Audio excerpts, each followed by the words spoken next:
One. The OG, ladies and gentlemen. Oh, Joe. You're the OG. Dude, we can give each other real knuckles. Come on, don't be scared. Yeah. There we go.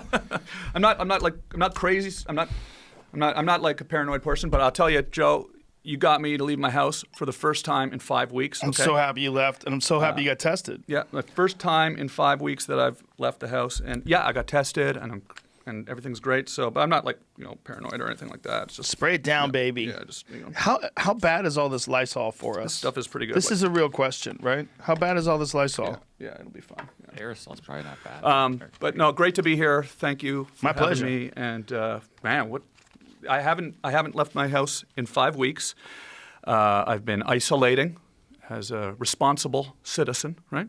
Yes. Yeah, and I feel good. First of all, I'm excited to be here. I'm excited to have you here. I posted that I've been going through my computers. I'm at home. I'm going through my computers, and just killing time. I live alone. Okay, I happen to be single at this point in my life. Ladies. There you go, huh? Right, right before this happened, and I kind of think to myself sometimes. I think, okay, imagine if I had been in a relationship that hadn't been going well, and this happened, and then you have to make the decision to isolate with somebody. I'm not in that situation. I'm home alone, and I've been talking a lot to my friends on FaceTime, and I've been socializing, and I've been, living life in this world, but alone in my house. I'm going through my computers, started going through old footage. I found that clip from when you came up to my house back in the day, and I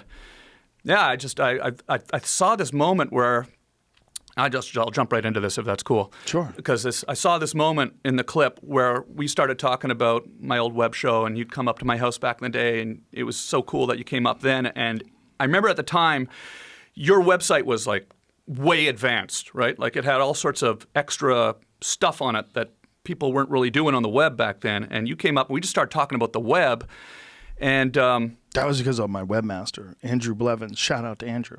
He's a wizard at web creating. So I was always really into web stuff. I had my website. I started my website early when I was, up in Canada, and I was really thought that was cool. And we started talking about what I was doing, which was kind of crazy, right? And then you just started talking about. You said, what we got to do is figure out how we're going to make some money off this. And I'm like, yeah. And I'm like going, yeah, I know. I'd been trying. I had been trying. I'd been going to, advertisers and saying, they were like, what? What do you mean the internet? But it's kind of funny. I saw that clip. And I thought that's hilarious because, not to blow too much smoke up your ass, but clearly you figured out how to make money off of it, and it was hilarious. I'm like, that's hilarious and prophetic moment. How can we make money off of it? Now we're here in this beautiful studio. Yeah, there was incredible. A few moments that really planted a seed in my head to do something like this online. Yours was a big one. Yeah, being at your house and seeing how you had servers, you had full cables. Like, folks, this room is not as sophisticated as Tom Green's home was in 2007. That's how crazy it was. There was some weird stuff in there, yeah. But you had it set up like you had a whole internet service provider set up at your house. Like you could have run like a network in 2007. You had all those. You had that whole rack with all that equipment. I walked into that room and it's humming, and I'm like, "Holy shit, dude!" Those the G-RAID drives. Yeah. The G-RAID drives. Yeah. I was like, "This is crazy. This is your house."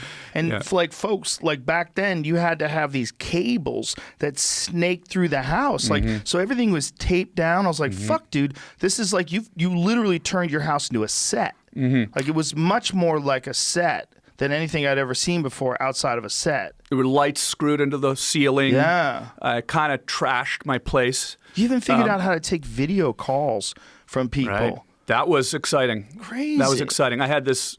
Yeah, there it is. Tom Green. Yeah. And then the TV on the wall. Yeah. And there's my dog, Steve. Oh, poor Steve. Oh, and look, I don't have gray in my beard. Oh, look at that. You're a young man back then. This was probably around 2007, I guess. Yeah. And that was the back corner of my living room there. It's a genius And you can move. see all the wires going up. See that? That's going up into the ceiling, up through the ceiling, into the spare room, which I turned into the editing room. Look how crazy all this equipment is. Yeah. Dude, you were so ahead of everybody. That's actually a little later, actually. I'm looking at this now. This is later. This is after, because I can tell, because that's That's not the TriCaster. That's an actual television switcher.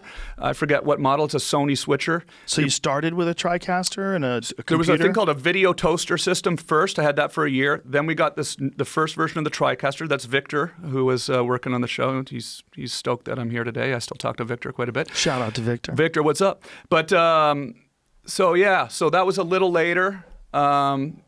But still kind of, we're talking 3 years later or something. So 2010-ish. Yeah, exactly. Yeah. Look at all your lighting and everything. Like you had done it where you would basically, instead of like putting cameras in your house, you would turn your house into a studio. It was like legit. I remember thinking, oh my God. Because Anthony Cumia had a kind of a pretty high-tech setup in his basement. Yeah. That was another inspiration. Yeah. Because he was doing that while he was doing Opie and Anthony. And, they actually... his employers at the time wanted him to stop doing it. They had decided somehow or another he shouldn't be allowed to do an extra show. Right. And he's like, but I'm just promoting the serious show. Right. Like, this is free. Like, people could see it. It's fun.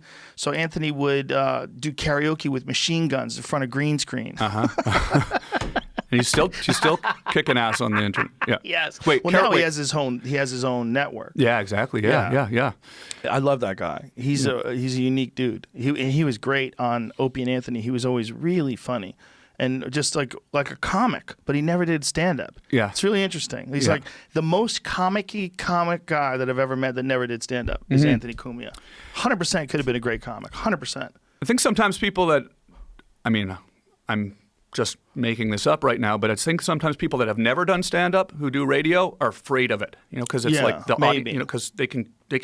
It's a scary thing getting on stage, it's in front of an audience if you've never done it before, but you get comfortable behind that mic. But anyways, yeah, man, it was so cool when you came up because I remember I think there was Entertainment Tonight was there that day or something like that. Oh, remember that? And you talked to them after. That's right. And you made this quote to them, and that went out, and it was defining what's happened in our world. You were just saying, we don't need the advertisers anymore. We don't need the networks anymore. We don't, we can go straight to the advertiser. Is that video available anywhere?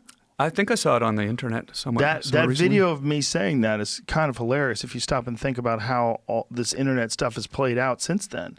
It's like there was this pre-YouTube, right? Like nobody was uploading to YouTube. You had to have your own TomGreen.com setup. So I remember I got a call. This is one of those when you think back and you sort of kick yourself. How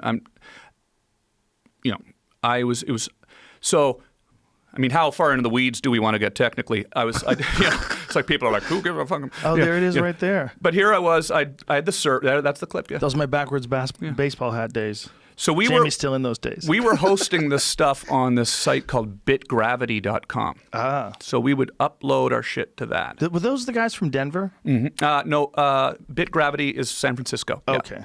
San Francisco, and Barrett Lyon is... Did you do some stuff with some guys from Denver? That was sort of around the same time. That was Mania TV. Yeah. Right. And so they kind of... But what I did... was Mania TV was the only people that were really doing live streaming. And I said, hey, I want to build this TV studio. And they helped me build the studio. But I wanted to be autonomous of them as well. Right. So I got my own servers through this company, Bitgravity, where they basically invented the technology to upload video and then serve it out. Right? So I would link that to my website, tomgreen.com, completely autonomous of the other website, Mania TV. So, it was this funny shit that happened there because, I remember, I think back, I go, I really made a few mistakes. I go, I want all the stuff to be on my website, right? And then YouTube started. What's this? Oh, YouTube. Oh, that's cool. They're doing a thing out of an apartment in San Francisco. And I remember at one point somebody called me from YouTube and said, hey, man, we really like what you're doing with your thing. I'm like, oh, that's cool, man. Yeah. I'm kind of doing my own thing over here, Yeah, that's cool. I like what you're doing too. And never really kind of connected with them because I was thinking at the time, it's got to all be on your server, right? So you have those views, not thinking, okay, we could have it out, spread it, send it out, just get the eyeballs on it. So, but it was exciting. It was an exciting time. Everybody thought that, though. I mean, no one could have ever saw what YouTube had been, or has become. Yeah. It's great. What's crazy about YouTube is that there's not another one. There's just YouTube. It's like there's Vimeo and a few other fairly popular video sites. Yeah. But it's like the XFL compared to the NFL or something like that. Yeah. Not even. The XFL's done, right? Do they just go under? Yeah, done. Yeah. Now it's like comparing the two of them. Because all those other video things, it's like, yeah, you'll get some views. But it's just YouTube, for whatever reason, captured... They have the market. It never became MySpace. But imagine... remember YouTube? Yeah. something as simple as uploading video. Yeah. I mean, obviously it's complex, right? Like just the being able to get it onto the website and make sure it streams and all the technical stuff super complex. But just the concept is pretty simple. You, with your phone or a video camera, you film it, you can upload it. Like real simple. Anybody can do it. And then anybody all of a sudden can get views. Like that is amazing that one company has that locked up. Mm-hmm. It's kind of crazy because you would think that, like, boy, that would be something that everybody would want to get involved in. Look how much money YouTube is making. Yeah, I haven't thought about that, but I guess kind of nuts. The amount of advancement that happens every 6 months in technology, and they've got the funding to be able to stay right on top of it and just make it the strongest platform possibly. I don't know. Well, even Twitter, like how'd they do that? There's like one Twitter. Yeah. I mean, there's Facebook, and I guess people hold discussions on Instagram. But if I read, one of the things that drives me crazy about Instagram is like if I go to your page and I'm reading one of your captions, someone will say something in response to someone. They're like, hey, fuck you, dick boy, or whatever. And then I try to click and find out what they were talking about. And I get to the beginning of the comments. And then I got to go through all the comments to try to figure this out. Like, why can't I just click? So do you do that? You get into the comments and you're on other people's shit? Okay. Yeah. Not your own, though? No, it didn't seem like fun. But you got to leave people to talk about you. Like, just go ahead. Yeah. If you really get into it and start reading it, it's like, good and bad. Yeah. Both of them are equally toxic. That's pretty... The good you believe, the bad you're like, oh my God, this guy hates me so much. It's a pretty good form of restraint, though, to not be curious and to go read. Oh, you're always curious. The key is just not giving into it. It's just, listen, there's a lot of time in a day, but not if you spend it doing stupid shit. Yeah. Those things are not beneficial. Most of them are a waste. Yeah. Like most of like the reading comments or getting into it with people. That's the big one. When you see people like arguing with fans and going back and forth, like that is a trap. You're only going to respond to the negative ones. You know, if you're responding to the positive ones and the negative ones, people are trying to get your attention. Some of them don't even mean what they're saying. They're just 15-year-old kids that want to rile you up. And it's like, is that a way to talk to people? The way to talk to people is like this. Hi, what's up? We're in front of each other. That's how people talk when they're just being around people. This is how we're supposed to talk. Yeah. All this other shit is too confusing for us. Oh, yeah. We don't know how to handle it. Yeah, and I've fallen into that trap for sure. I've gone through sort of cycles of the way I handle comments. I've become an indiscriminate blocker, is what I do now. The first sign of negativity is and I know some people say, "Oh, that's not very democratic," but whatever. The way I look at it is, you create an environment. Yeah. I'm trying to create a positive environment on my social media, but the problem is, and what you're saying is making me second guess myself, to be honest with you, because I know I spend far too much time on that shit.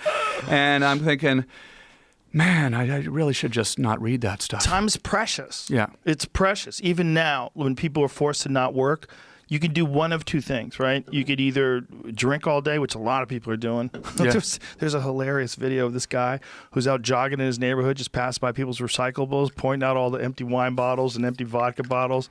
And he just jogs over. Let's see what this guy's got. Boom, same shit. Whiskey, wine, bam, bam, bam. People are just getting lit up. You could do that, or you could use this time to get in shape. You could use this time to write out a workout program. You could use this time to start reading books online. You don't even have to leave your house if you have a Kindle. Just or one of those Barnes and Noble. Is Barnes and Noble the Nook? Is that still around? Are Barnes and Noble still real? They haven't gone under. They have bookstores. They still have books. I think they have bookstores. They still have books. They do have bookstores. I've been to them before. Yeah. I've been to them recently. Now I'm thinking that's the about thing. it. After this, that's really gonna that kind of old media, tangible media. That's really gonna because people are losing their old habits now. It's true. Can't go to a bookstore now. Sure, Kindle and all these things are taking a... And bookstores were hurting already because of Amazon, because you just order it online. Like, if I want a book, it's there tomorrow. You know, Yeah. There's something about that, like not having to leave. And now that people are getting used to getting groceries delivered, if you live in a neighborhood that has a grocery store that delivers, you can just order online. They'll send it to your house. So I've, like I said, I haven't left my house in 5 weeks. It's the first time I left. It's like a castaway type deal, or like a prisoner with an ankle bracelet. Joe, when Joe Rogan calls, you come, okay? But no one else would have gotten me out of my house. Really? Yeah, absolutely. Oh, thank Nobody you. else. But I was very, I'm honored to be here. I love the show. I'm honored to have you. But no, listen, I have gotten good at living in my house without leaving. First of all, one thing that was weird, and I actually find it strange, actually. I find this strange. About 4 weeks before shit went down, right? For whatever reason, it was happening. It was in Italy, I think. It was bad over there. I'm not by any means a doomsday prepper or anything like that. In fact, I'm the opposite. I've always said to myself, if something went wrong, I'd have like 1 day's supply of food or something like that in my house. And I went before the rush on the toilet paper, all that stuff. I went and I got non-perishable food. I got sardines. I read articles about what's good protein. I got, beans. I got rice. I stocked up my pantry with stuff. I got about a month's supply of food, not thinking that I was actually going to I knew it was possible. There were glimmers of it. They were starting to talk about it, but not thinking I was actually going to be locked in my house. And then all of a sudden it happened. And So you just were being smart. You're like, wouldn't it be nice if I did have a month's supply of food? yeah, I talk about this stuff a lot with my friends, and we're always sort of talking about the possibilities of things. But, you didn't think it was actually going to happen. So then it happened. So then I discovered some delivery services that deliver groceries. Right, but who are the people delivering it? And are they healthy? So here's the thing. think about that? So yeah, I do not interact with them. Oh, Jesus. Yeah. But you touched the stuff that they touched, right? What have they been hot chewing all over your bag? Again, just to be safe, I did disinfect them, and then I take them and I put them in with rubber gloves, and I put them into another room, and I let it sit for 3 days for the virus to die, and then I start eating. I wish there was a clear answer to all this. Mm-hmm. Or I wish there was a clear solution to all this. I tell you, talking to you is making me feel better. Well, I feel better reading the latest statistics about the mortality rate. I wonder what there's an infection rate, hospitalization rate, mortality rate. And what was it? What was the study that was it UCLA? Is that what it was? For sure. And it showed a very low fatality rate in comparison to infection. So that's good news. But the bad news is this, it could still kill a lot of fucking people. And people that are immune compromised, people with diabetes, people that are overweight, people with lung problems, people with cigarette habits, all those. And particularly one of the nurses was saying people who were into the Juul, people who smoke with Juul, they said there's a high instance that he personally was seeing of people. Was it the he nurse or the she nurse? I forgot who told me this. You know what I was wondering? Remember like 1 month before this happened, people were having lung issues because of vapes? And do you think that was coronavirus? Well, remember it was a big thing for a week? We had that explained to us by Adam. Vapes? Maybe that was coronavirus. We had that explained to us by Adam Curry. Yeah. It wasn't really what it appeared to be. What it really was is a concerted effort to conflate two things that were happening. One, these assholes that made like really shitty low-level THC vape pens that got people sick, and a couple people died. I forget how many people died. Was it like 10 people died, Jamie? Something like that? Adam Curry told us the whole story in the podcast. Then the cigarette companies or whoever is behind this tried to get all tobacco vapes banned. And they're trying to ban... I was fixing my shot because I want to be on camera. I don't want the mic block my face. But your extra hand sanitizer. Well, I haven't. That's the first thing I've touched. It's dripping. I know. I'm not thinking about. Sorry. Oh yeah. You're grossed out by too much sanitizer. That's good. That's a good thing. It's killing everything. The good and the bad. It's sanitizing. But it's not good if you. I know a guy who uses that stuff all the time. He's getting warts all over his hands now because his immune system's all fucked up. Oh from yeah. sanitizing constantly. Like the Carlin bit. Yeah. Well, that's really what happens. Like, you're not supposed to use antibacterial soap. You need bacteria. Yeah, like it's a great bit. Yeah. When we would in jiu-jitsu, sometimes guys would get staph infections or ringworm is a big one. And ringworm, they would use antibacterial soap, and it would wind up fucking up their whole body, and they'd wind up getting it more often. Like, they think, oh, I'm just using antibacterial soap all the time. So you're killing all the healthy shit on the outside of your skin, and then you wonder why you're getting sick all the time. You wonder why your skin is getting infected. And I'm not like that normally, but it honestly is the first one of the. Well, actually, when you made me that coffee earlier, whatever that coffee was, which was amazing. That's the Laird Hamilton stuff. It's Black Rifle coffee mixed with Laird Hamilton's turmeric, which is just some Hawaii surfer curry. coffee. Yeah, it was good. It was it's good. Basically what curry is. Yeah, it's so good, right? Oh my god. No coconut milk. Ooh, it's nice. Yeah, good for you. Super healthy. That's the first thing that someone touched. Object that I've touched in over a month that someone else had touched. For sure, you've definitely touched other things you just forgot. Well, no one's been in my house. That's true. You haven't left the house at all. So no, I've touched the groceries, but I disinfect them first. Disinfected, but I don't expect to be like this forever. You know. Well, that's the question. Like, when do we go back? Did you see the mayor of Las Vegas? Yeah. With Anderson Cooper. This is not China. This is Las Vegas, Nevada. So there's a line that, on this end of the spectrum, it's complete casual, lackadaisical approach to what's going on. Right. There's this end of the spectrum, which is, I guess, me right now, right? And then there's the middle, which is more of she on the far end. We're going to open up Las Vegas. We're going to have casinos open. When are the casinos going to open? When is comedy going to start again? When are we going to be back on the road telling jokes? It's a good question, man. Everything I've had, I think, has been moved. There was supposed to be some stuff in May that I was doing in Des Moines, Iowa, and somewhere else. And that's getting moved. And the only thing that I have scheduled is July in Vegas. Yeah. So I'm like, I don't know if that's real. Yeah. That seems so crazy to say that I don't know here in April whether or not I'll be able to do a gig in July in Vegas. You have the podcast. You're doing the podcast. You get your adrenaline rush from that. I'm assuming you get an adrenaline rush from this. You get it from stand-up, of course, right? Is it weird having an absence of that stand-up comedy thing? Not just because it's fun to do, but just physically, are you feeling different? Not getting that on-stage energy rush every night? No, at the comedy store every night you go down there. You yes get that. And no, but I know that I can't do anything about it, so I just shut it off. Right. I'm like, I'm not going to think about that. Yeah. You can't think about shit that there's nothing you can do about. That'll just drive you mad. I heard you talking about that with Donnell. Yeah, Rawlings you on the just show. got to go, okay, you can't do stand-up right now. That's just what it is. It is what it is. But look, man, if you just stop and think about a guy that works at a grocery store, okay? Yeah. It's not the worst job in the world, but it's fine.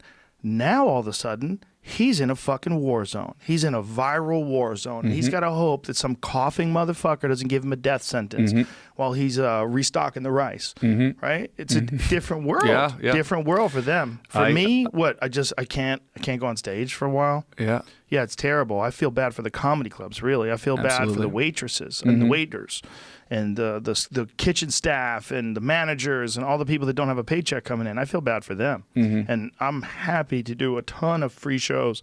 When we come back, I'll just do shows and donate all the money to the Comedy Store or the Improv or whoever. Happy to help. Yeah.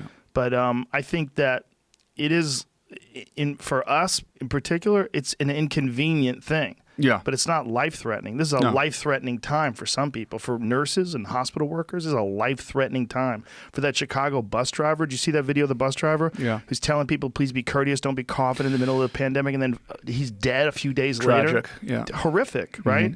This is why this disease is so fucked up. It just seems like for some people, it's a death sentence. And then for other people, it's nothing. And that just doesn't make any sense to me. Clearly, I'm not a doctor.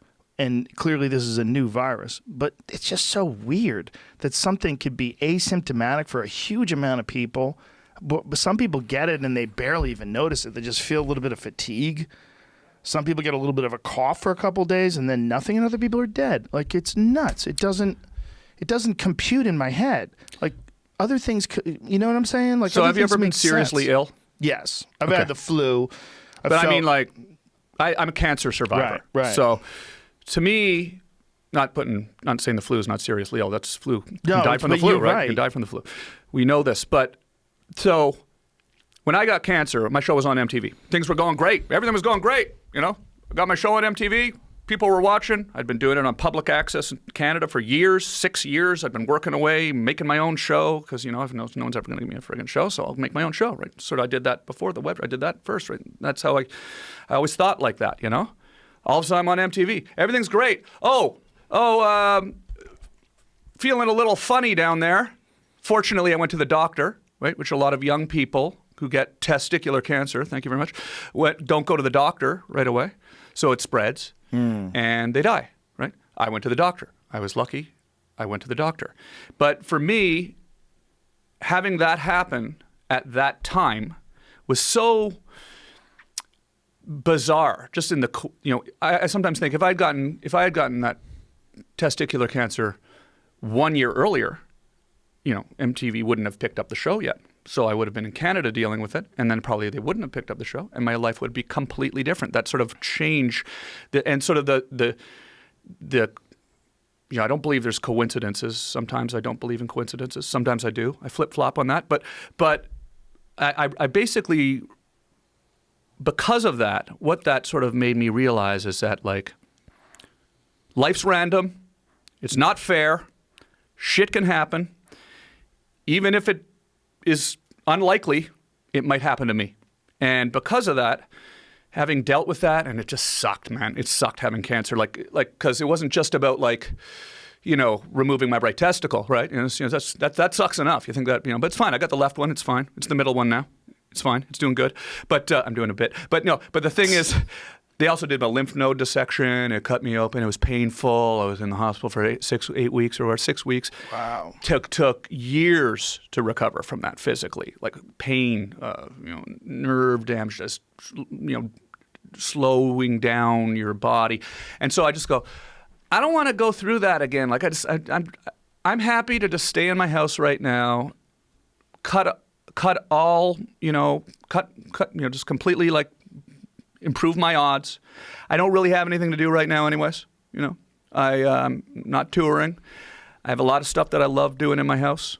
I'm working on my computer on Pro Tools. I like making music. I like making hip-hop beats and stuff, you know. But for years I've had these little details in that Pro Tools program that I've not unlocked, little mysteries, because I haven't had time to go in and figure out how to mix and do, like, compression and do all the little things that you do. So I'm, like, going down that rabbit hole. I got my sound engineer calling me, and I'm, like, doing on FaceTime, like, Pro Tools lessons, and I'm having fun with it. And I'm thinking, okay, I'm doing something with myself right now that is positive. I'm enjoying that, and I'm trying to avoid, you know, being hospitalized again, because I hate being in the hospital. It sucks. Yeah, makes sense. Yeah.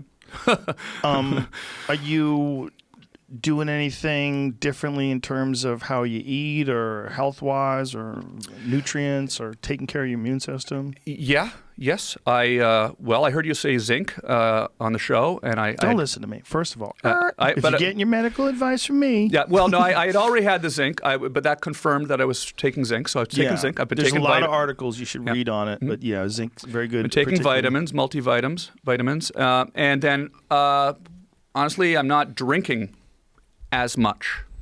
You know what's unfortunate? YouTube said that they're going to take down anything that doesn't coincide with the World Health Organization's ruling on, you know, what to do about this pandemic.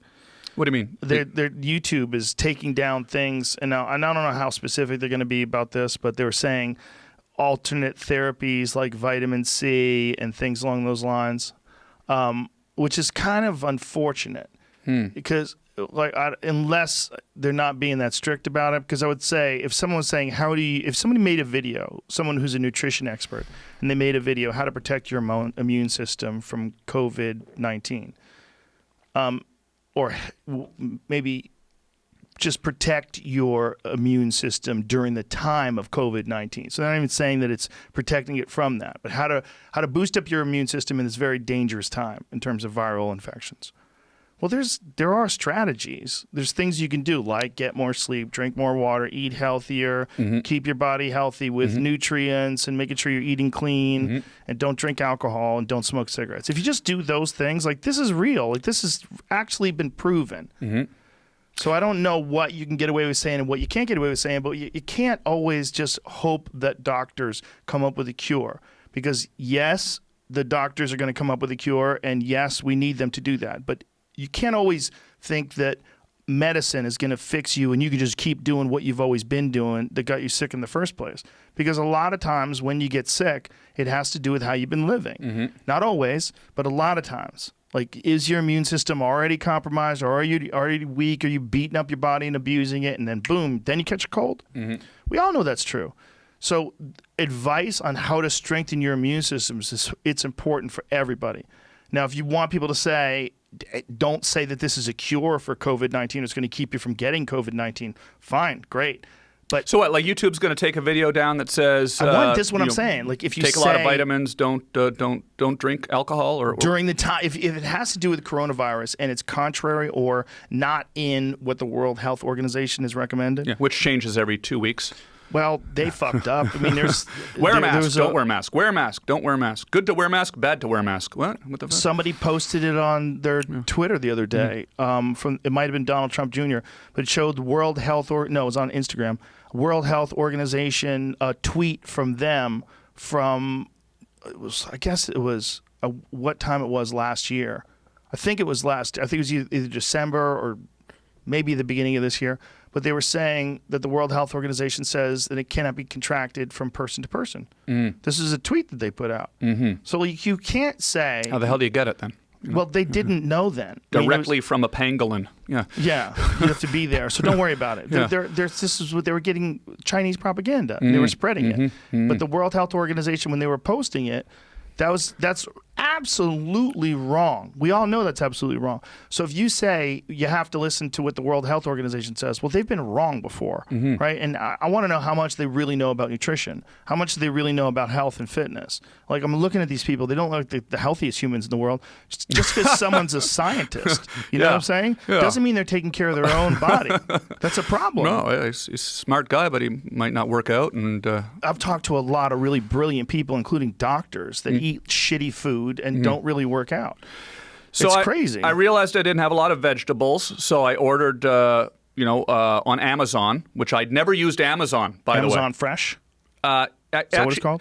Yeah, they were taking too long to deliver, actually. They actually weren't even delivering when I ordered this. But there's other stuff on Amazon that's not Amazon Fresh. Canned corn, okay? I ordered like a couple dozen cans of corn. So I have that, and sometimes I'll mix that in. I've been cooking, so to stay healthy, I've been cooking. I like to cook anyways. I believe you. I do you said cook. that twice, like you're trying to convince me. Yeah, because it seems like it might not be a believable thing, but I do like to cook. Why wouldn't it be believable? I don't know. It just seems.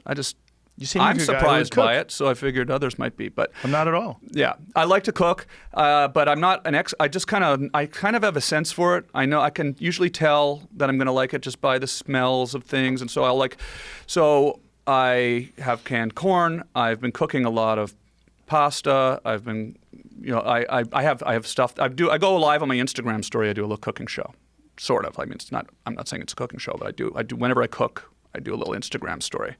I got these, the San Marzano tomatoes. Okay. What are those? They're just like a can of tomatoes, but they're cans of peeled tomatoes.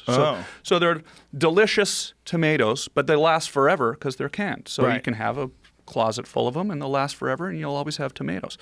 Then I've got the stuff when I make pasta. It's called like ragu, okay, or prego sauce. Crazy, that's exotic. Yeah, when I make sauce. But I add the tomatoes to it, thicken it up, throw some canned mushrooms in there. Why are you buying ragu tomato sauce? It's just to have it. Don't do it. No? No. It's just to have it because in case of in case like, system is if I can't get food for a while, I've got some backup food. Because you remember in the first few weeks of this, people were kind of thinking, is everything going to shut down, right? So I made sure I had some canned food, like they said. Right, but why ragu? There's other brands you can get. Yeah, well, I have Prego too. I got the ragu. The ragu is the Alfredo sauce, and the Prego is the marinara sauce. But what I'm saying is, my personal recipe for spaghetti, don't just heat up the ragu. Put in some canned tomatoes in it. Way better. Okay. So but I wouldn't normally do that. I wouldn't normally have canned corn. I wouldn't normally think about having vegetables. I'm the kind of person that I'll eat rice. And so do you think you had a premonition, or do you think you saw what was going on in China and you were like, you know what, it would be a good move to have a month's worth of food here? Yeah. Like, it's not like some sort of a superstitious thing. You don't feel like the universe was sending you a signal and you needed to go buy corn? Well, I watched one of your shows recently where you're talking about I love this episode where you're talking about, are we living in a simulation? Yes. Okay. So I was, I love talking about this stuff. It doesn't mean that I think we're living in a simulation. Oh, I think that we, doomsday is coming. Not necessarily. But I do love the thought experiment of talking about it and thinking about it. And so after I was watching that show, your show, I was really thinking about it a lot. I had a long conversation with my mom about how, we could be living in a simulation. What do you mean? Well, I mean, the computers are getting so fast. I mean, they're going to be able to program computers that have conscious, that little character on the computer might be able to start to think, and then it might start to be able to self-determine, and then we could just be an advanced version of that. And how would we ever know? And my mom's sitting there going like, no, what are you talking about? And then I had a pretty long day of talking about this with my mom and trying to convince her, not that we're living in a simulation, but that it's possible we could be living in a simulation. My mother wasn't really buying it, right? And then 2 weeks later, this happens. And I'm thinking, is this like because we're living in a simulation? Because if you were living in a simulation and then you started talking about it, and then the creator of the simulation heard that, he might start a pandemic. Maybe the problem is the term simulation. Yeah. Because if you're living in a simulation, then it becomes your whole life. Like, is that simulated anymore? Like, what is that? Like, maybe it's always been a simulation. Maybe if you stop and think about events that take place that ultimately all seem to be leading towards events, right? When you think about the invention of electricity, and then the electronics of the 80s and the 90s that led to everyone having a home computer, that led to everybody having a computer in your pocket that listens to everything you say and takes pictures and uploads video and just keeps getting more and more advanced and more intertwined with you being a person until one day you enter it and you become a part of it. And they create something inside the world of computers that's far more compelling than the regular world itself. But maybe that's just the natural course of progression, and that's where life is going anyway. Like, maybe that's just a new kind of life, a new dimension of life, and that all these things just come about through that. They come about through either natural causes like, stars supernovaing and, everything coalesces and things become carbon-based life forms emerge and life becomes what it is in 2020, or those things figure out how to open up new realities, and that what a simulation would just be another reality, that we were created by some person doing the exact same thing that we're doing right now. That one day we get to the point where technology is so spectacularly advanced that you could have a new world that's indiscernible. Like, you can't tell that it's not real. Right. It's impossible to tell. You are in that world now, and that's where you exist. That's what I was trying to convince my mother that we might actually be in. It's possible. She wasn't buying it. Dude, Elon Musk thinks that. Elon Musk thinks that, and he freaks me out. I know. I saw that on your show, too. He's one of those. Have you ever talked to him? No. But look him in his eyes. You're like, what's going on there, man? Oh, yeah? Some extra shit's happening in there. Yeah. Because when you got a guy that intelligent and he's saying there's a 1% chance or 1 in a billion chance that we're not living in a simulation, you think, okay. Is he just messing with me? Or what was it? What was the gentleman's name that I was having that discussion with? Bolstrom? Nick Bostrom. That's the show I think I was watching. Yeah. That was a very complicated discussion. We were talking about probability theory. Like the probability of us having living life inside of a simulation is actually higher. Because ultimately, we're going to come up with a simulation someday. And then when you talk about this stuff enough, and when you watch your show, which I do, and you listen to these complex conversations, right? And you start thinking about it, and you start thinking about all the possibilities of what could happen. And then this pandemic happens. And then, I still live in the same place where I did the show. It's like I started seeing, I'm here in Los Angeles. You saw them too. All of a sudden you're seeing Black Hawk helicopters going by every day. Dun, dun, dun. Right? You're seeing Apache helicopters going by. You're seeing the Ospreys. You see the Ospreys going by every day in the first week of this. And you're thinking, what's going on, man? Do you watch The Walking Dead? I haven't watched it. Let me tell you something. I know that's crazy. The Walking Dead, the first few seasons were awesome. I'm going to hear about it now. The first few seasons were awesome, but maybe even better is the first season of the LA version of The Walking Dead. What's that one called? Fear of the Walking Dead, right? Oh, yeah. Something like that. Yeah. The first couple episodes of that are spectacular. Yeah. The first season's pretty good, but they did it very differently than the other Walking Dead. But it just like it takes a while for people to realize what the fuck is happening. It sort of felt like, is that what's happening? In the beginning? Oh, yeah, man. In the beginning, it felt touch and go. When everybody was hoarding all the toilet paper and people were fighting. Yeah. Like, whoa. And everyone wants a gun. The gun lines were giant. Right. The lines outside the gun stores were creepy. Yeah. Yeah. Were you in one of those lines? No, you didn't need I to have be? guns. Yeah, sure Yeah, you do. I'm not waiting in line. I have a theory about the toilet paper. Maybe it's obvious, but I don't know. Maybe it's not obvious. I don't know. So toilet paper is big. Yes. So because it's big, it takes up a lot of shelf space. Because it takes up a lot of, maybe everyone's talked about this already, but maybe it takes up a lot of shelf space. So all of a sudden, everybody went to the grocery store at the same time, and there's probably far less toilet paper at the grocery store than it would appear, just because it takes an entire aisle because it's big. So everybody bought one package of toilet paper on the first day. It was instantly all gone. It's instantly an entire empty aisle, which is dramatic looking. And it was the first sign of shelves being cleared, and it was the toilet paper was gone, and everyone went on their fucking phones. They're putting a run of toilet paper, and all of a sudden that compounded it exponentially, and now everyone's going for the toilet paper when they don't need to be going for the toilet paper, and we had the great toilet paper shortage of 2020. So. This is the type of investigative reporting you do when you're alone for 5 weeks. Just go, you're breaking it down.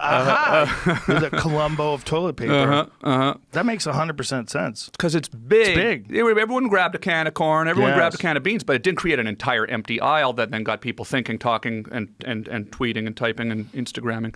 It's also something dumb people think about a lot. Shitting. Just, Yeah. That's that's right. You don't want to not be able to wipe your ass for it's out of all the things you need. Like, do you understand what it's like when shit goes down? Get a rag and a bucket of water, okay? Right. Wash your ass with a washcloth. Right. Because shit is going down. Yeah. All right? That's the last thing you need to worry about is toilet paper. You need to worry about consuming food and staying alive. Yeah. Some people don't think it's ever going to get to that, and those are the ones that stock up on toilet paper. Yeah. The ones who buy like rice and beans and stuff like that, those are the people that are planning. They're legitimately planning ahead. You want to stay alive. Wipe they say, your ass. but use a hose. beans, corn, and rice is that's what I read was a enough vitamins and everything you need. So sure, you don't get enough protein that way, but you get some from beans. Oh, really? Yeah, It's just not as available. It's not as bioavailable as it is in other foods. Yeah. So you can get some protein. You just got to eat a lot. Yeah. It's not as complete as some forms of protein. So how have you been enjoying doing the podcast since this started? Obviously, it becomes a big subject of conversation, right? Do you sometimes not want to talk about it anymore? I mean, we could. When your guests come in, is everyone always talking about the pandemic and what they're eating? Don't worry about them, man. I want to just talk to you. You just go with the flow. Yeah, we're just having a conversation. Sometimes it's repetitive, unfortunately, because the people that are listening in, they listen to me having conversations with people that haven't heard the other conversations. Right. And we wind up talking about the same shit. Yeah. But it seems like as the more I think about doing it, the best way to do it is just talk to people. Just have talk. Just talk. Just think about how would you normally talk? Yeah. You'd have to talk about this. If I didn't see my friend Tom Green in a long time, then all of a sudden we're here, and you're like, bro, what the fuck is going on? Well, we're just going to ignore it? Exactly. Because really, we only talked for like, there was a couple times we were having conversations out there. We were like, gotta save it. Because I haven't seen you in a while, but gotta talk about it. Mad. We're living in madness. It's a weird thing when you talk about something in the hallway. I told you the story, but I'll tell you now. I'm doing what I said I didn't want to do. But Ed McMahon used to come up and do my web show that we were talking about, and Johnny Carson's sidekick. I never got to meet Johnny Carson, but I got to meet Ed McMahon. That's pretty dope that you met Ed McMahon. Yeah, we became friendly. He came and did it all the time. He did it really? He did like 4 times or something. Wow. Because I think he just had a curtain. He had a kind of shiny curtain. Yeah. I had a desk. I had the desk, the chair. And I just think he felt like it was fun for him. No pressure. We're doing a little kind of make-believe Tonight Show or whatever. That's awesome, man. And he'd come up, and I was just so overjoyed that he was there. And we'd stand in the hallway, and I'd start talking to him, and he'd say, I could tell he'd get quiet. He was never quiet on the show, but he'd get quiet before the show. And I was like, is he not in a good mood? And the first couple times, and he said, don't leave it in the hallway, Tom. Don't leave it in the hallway. And I realized, he doesn't want to have the same conversation again. And it made it a lot easier for me as the host of the show in my living room, because then I didn't feel obligated to talk to him either. And we just sat there in silence for half an hour until the show started. We fucked that up a bunch of times on this podcast. Yeah. Not this, you and I. I was trying to kind of talk about things that weren't going to come up. Like like the early days of the podcast, sometimes before we ever got the show started, we had talked about all the coolest shit. Yeah. And they're like, fuck, what were we just talking about? Oh, I forgot, man. Yeah. We're stoned. And then you're talking about it again, and you know you're talking about it again, and they know, and you're then you're trying to pretend that you haven't heard it before, and you're kind of doing this sort of can't really force the laugh, but you do, and then it doesn't feel right. Awkward. Yeah. Yeah. But I love that. I love I love the rhythm to these kinds of conversations. That's something that I really love. As you know, I love doing what you do. I love doing this. I love talking to people. I love creating whether it's an interview or a conversation. I love listening to people and just waiting and feeling that rhythm of it. It's something that's very interesting to me, which took a long time to figure out. And that's what's kind of exciting about doing this stuff, is you do learn as you do these shows. And where else would you ever have the opportunity in the history of broadcasting, right, to have built your own studio and go, I'm going to do, how many thousand shows have you done now? I'm going to do 1,000 shows, right? I mean, you've got more, time as a interviewer than anyone like in history, other than the few handful of people that had shows that didn't get canceled, right? Everyone else, they get a chance to do a talk show. They get to do it for a few weeks or a few months or a few years, and then they get canceled. Well, there's radio guys. Radio guys have been doing it forever, like Stern. Yes. Way, way, way more. Yeah,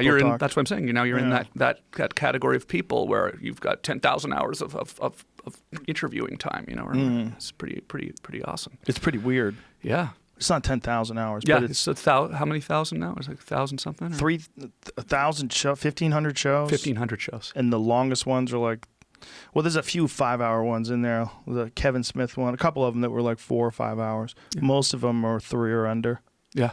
Yeah. Was it in the early days of it, okay, when you were doing it in your house, how long did you love it being in the house? And then at what point did it start to be like, don't want to do this in my house anymore? Well, when I was bringing over people that I didn't know, then I was like, this just feels awkward to bring them to my house. It just feels like, it also feels like I was, it wasn't the right setup. I was like, well, if I'm doing this all the time, I should have like a better setup. I should figure out how to do this better. So for a while, Red Band set up at the Ice House. We did it there. We just did a show together, Red Band and I. We did a weekend at San Diego at the American Comedy Company right before this. That's a great little club. 2 months ago. Yeah, I love that. What's spot. up, Red Band? Yeah, I love San Diego. San Diego is an awesome spot for comedy too. Yeah. Then I got a place near here that was smaller. And then I was like, okay, I want to build something crazy. I want to build something where it's like, what would I do if I was me? Like if you're like, if I was Tom Green, I would set up a fucking internet studio in my house. Well, if I was Joe Rogan, what would I do? I should have all the shit that I want, like a gym and float tank, sauna. It's incredible. That's the most fun part about this place. Is that but you could never have a place like this if you had like a real company behind you. You know what I mean? Like if you were an employee, like Showtime, if Showtime put some Tom Green show together and you're like, oh, so I want an indoor archery range. Like, listen, we can't do that. Yeah. You can't. You're going to kill somebody. Crossbow in the studio. No, You maybe can't not. do that. Yeah. Well, I want to set up a gym. Well, hold on. We need everyone to sign a waiver. If you're going to enter this gym, you're lifting weights. This is crazy. Let me talk to the lawyers. Tom, the gym has to be in a separate building. And you have to have key cards to get into it, and everyone has to sign a release. You would never be able to put whatever you want on the walls. You wouldn't be able to. It wouldn't be the same. And then there's always the looming possibility of it all being taken away at That's what we were somebody's talking whim. about on your show. That was that conversation in 2007. But I just put up the pictures. And Sorry, pulling the plug on it, Tom. Yeah. We just bought all the new furniture. We heard you say dyke. Yeah. You said it. It's all over. You called some lovely woman a dyke. Yeah. Yeah, it's amazing. But was there a moment though in your house when you were doing it where something happened that made you say, "This is," like did anyone ever come up and not want to leave after? No. There's nothing bad. No. It just seemed like it just always seems like it's time to do something new. See, my problem was I was drinking a lot more back then. Oh. So. You drink now at all? I do. Do you? But a lot less. Actually, I'll tell you, when I started doing stand-up again, 10 or 11 years ago, I started doing it again. Want to have a drink right now? Sure. Yeah, of course. Let's get us a couple of drinks. Of course I will. Have a drink with have you a on your little show. whiskey. Of course I will. It'd be just like a clip of us drinking. Yeah, of course. But absolutely I will. But the thing is I don't as much anymore. And back then I was. You're boozing a little too much. Is that what you're saying? Yeah, and I think what I thought was, I got a little too carried away with the idea of, hey, we can drink on the show. Right. I remember that. We were drinking Coronas. Yeah. That's one of the things that people were pointing out. Like, this is you're drinking Corona beer. Yeah. Corona beer took a big hit. So crazy. I bet, yeah. People are so dumb. They're blaming the name of the beer on a virus. Yeah, I was thinking in the beginning, like, hey, why don't they just call it COVID-19 or something, just to this companies. Anyways, what if Corona just changed? They had a COVID-19, like a special edition. Have some fun with it. Yeah. Grandpa's dead. Have some fun. Yeah. He died choking on his own lung fluid. So I was having fun with that, and but I feel like that maybe I forgot where I was going with that. But the point is ooh, nice.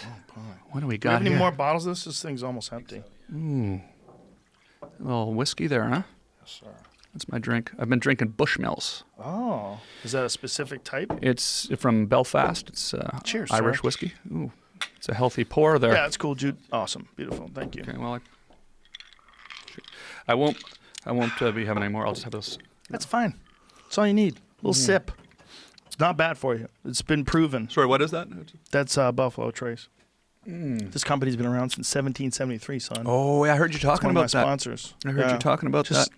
Look, there's actual buffalo testicles on the label. Oh, wow. Don't make me Respect. jealous. Respect. I used to have 2 of those. You still have one.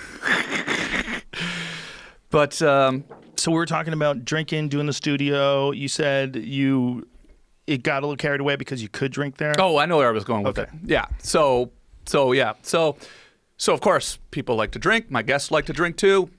I have a lot of great guests coming up.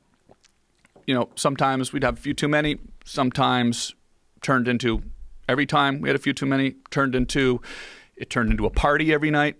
It turned into a party that never ended every night. It turned into, I remember we had great stories too. Don't get me wrong. It wasn't bad. I mean, I remember Norm Macdonald would come up, and Norm's from Ottawa.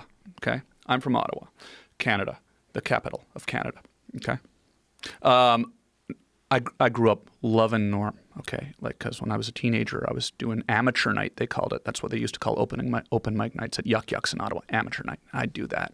And Norm would come through town. He hadn't blown up yet. He was 25 years old. He was my favorite. Him and Harland Williams and Jeremy Hotz. Those guys were my favorite. And so having grown up idolizing those guys And then all of a sudden they're up at my house. And now we're having a drink. And now the show ends. Now the show ends. And Norm's having fun. I'm having fun. Let's go look at some YouTube videos. So now we're watching YouTube videos till 4 or 5 in the morning. And then that starts happening every night with other people and everybody. And all of a sudden it's like I wake up in the morning, there's beer, like the floor's sticky.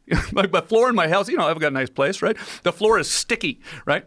And then the housing crashed, the housing market crashed. And I was doing this thing and here's another thing.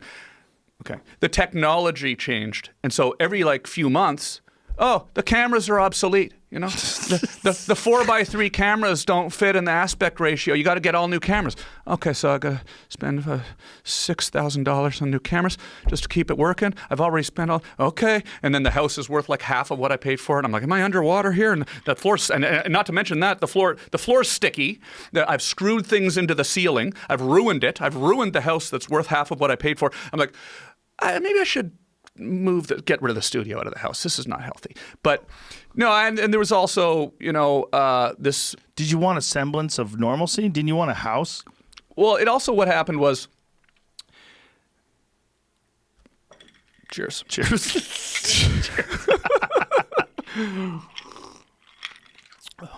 Also, what happened was, I was becoming increasingly frustrated with my inability to monetize it.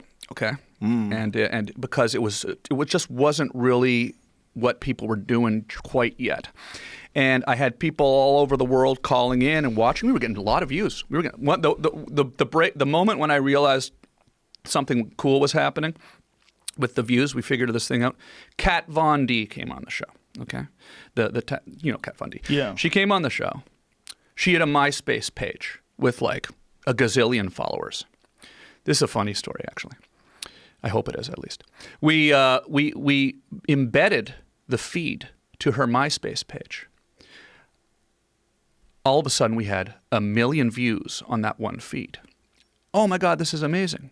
Then, the end of the month comes, I get a bill from the server company. We hadn't talked about if you had 1 million views, a bill for $40,000. I'm like, what? They go, well, we charge per clicks. I mean, now that's we always had this thing, but now we have a thing where it's. So, I mean, in fairness to them, they didn't make me pay it, but they wanted me to pay it until I was crying on the phone. Like, oh, God, I can't pay. This is, I just got new cameras. This is great. I mean, the ceiling's got holes in it. I mean. So they didn't make me pay it. Thank you very much to everybody that I won't even say their name in that story, but thank you to them for that. But it became a lot of pressure, financial pressure to keep it going. I'd been doing it for a long time. I'd grown kind of, I started to find myself annoyed with doing it, And then I just one day just realized I want to start doing stand-up again. And I'd always wanted to, right? I did it when I was a kid. It was always felt like a thing that when I was doing stand-up, I stopped when I started my public access show because I focus, right? So I had the public access show. I don't have time to do that anymore. I focused on that, right? For 10 years. And in the back of my mind, I was always like, man, I left that on the table, So I found that was going to be my way of monetizing my web show. Was I'm going to go on tour, and all of a sudden I jumped up at the Comedy Store, and I felt that feeling, that feeling I hadn't felt since I was, like 19 was the last time I'd done it, and I did well, right?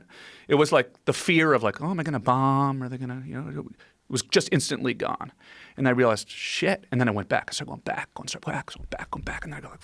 Then all of a sudden I started getting booked. And then all of a sudden, 6 years of doing the web show and paying for it out of my pocket and worrying about it. And all of a sudden, whoa, I'm like making good money doing stand-up. I like this idea, getting paid to do what I love to do as opposed to paying for what I love to do. And so then I'd come home from the road and the equipment was getting more obsolete too. It was like it was dust on it, and the camera worked. You turn it on, it wouldn't work as well. Like you'd have to figure. And I'd come home and I would look at the house, and I was tired from being on the road. I didn't want to turn on the studio. I thought, I'm going to take the studio out of the house, and I'm going to go focus on trying to become as good of a stand-up as I can possibly be. And this was what year? What year to start? It's probably about 11 years ago. So yeah, and then I've been on the road for the last 11 years. Like, you know, I mean, I've talked a bit about this, but I've been going hard, man. I've been going everywhere. I've been all over the world, been in every club in the U.S. and I'm loving it, and I just love doing it.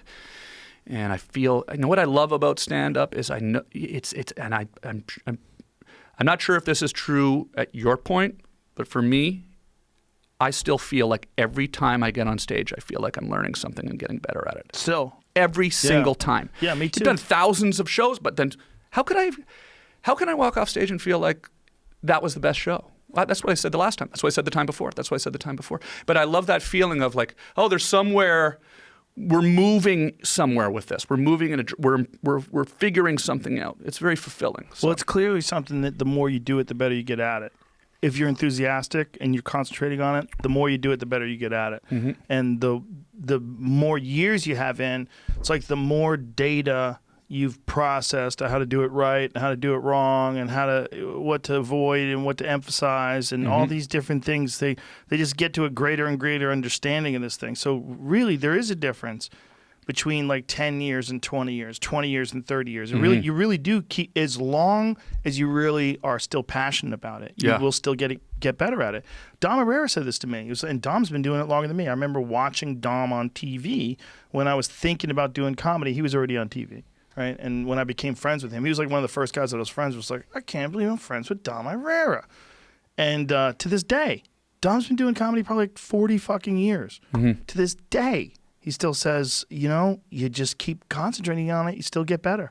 I'm like, that is the craziest thing, isn't it? It's like you just, as long as you're still locked in, and some guys like Dom are still locked in, like he still crushes. Seeing Dom at the Comedy Store crush. Which is so inspiring, right? Oh, yeah, with new shit. Yeah. Yeah, just fucking around, light with the audience, having a good time.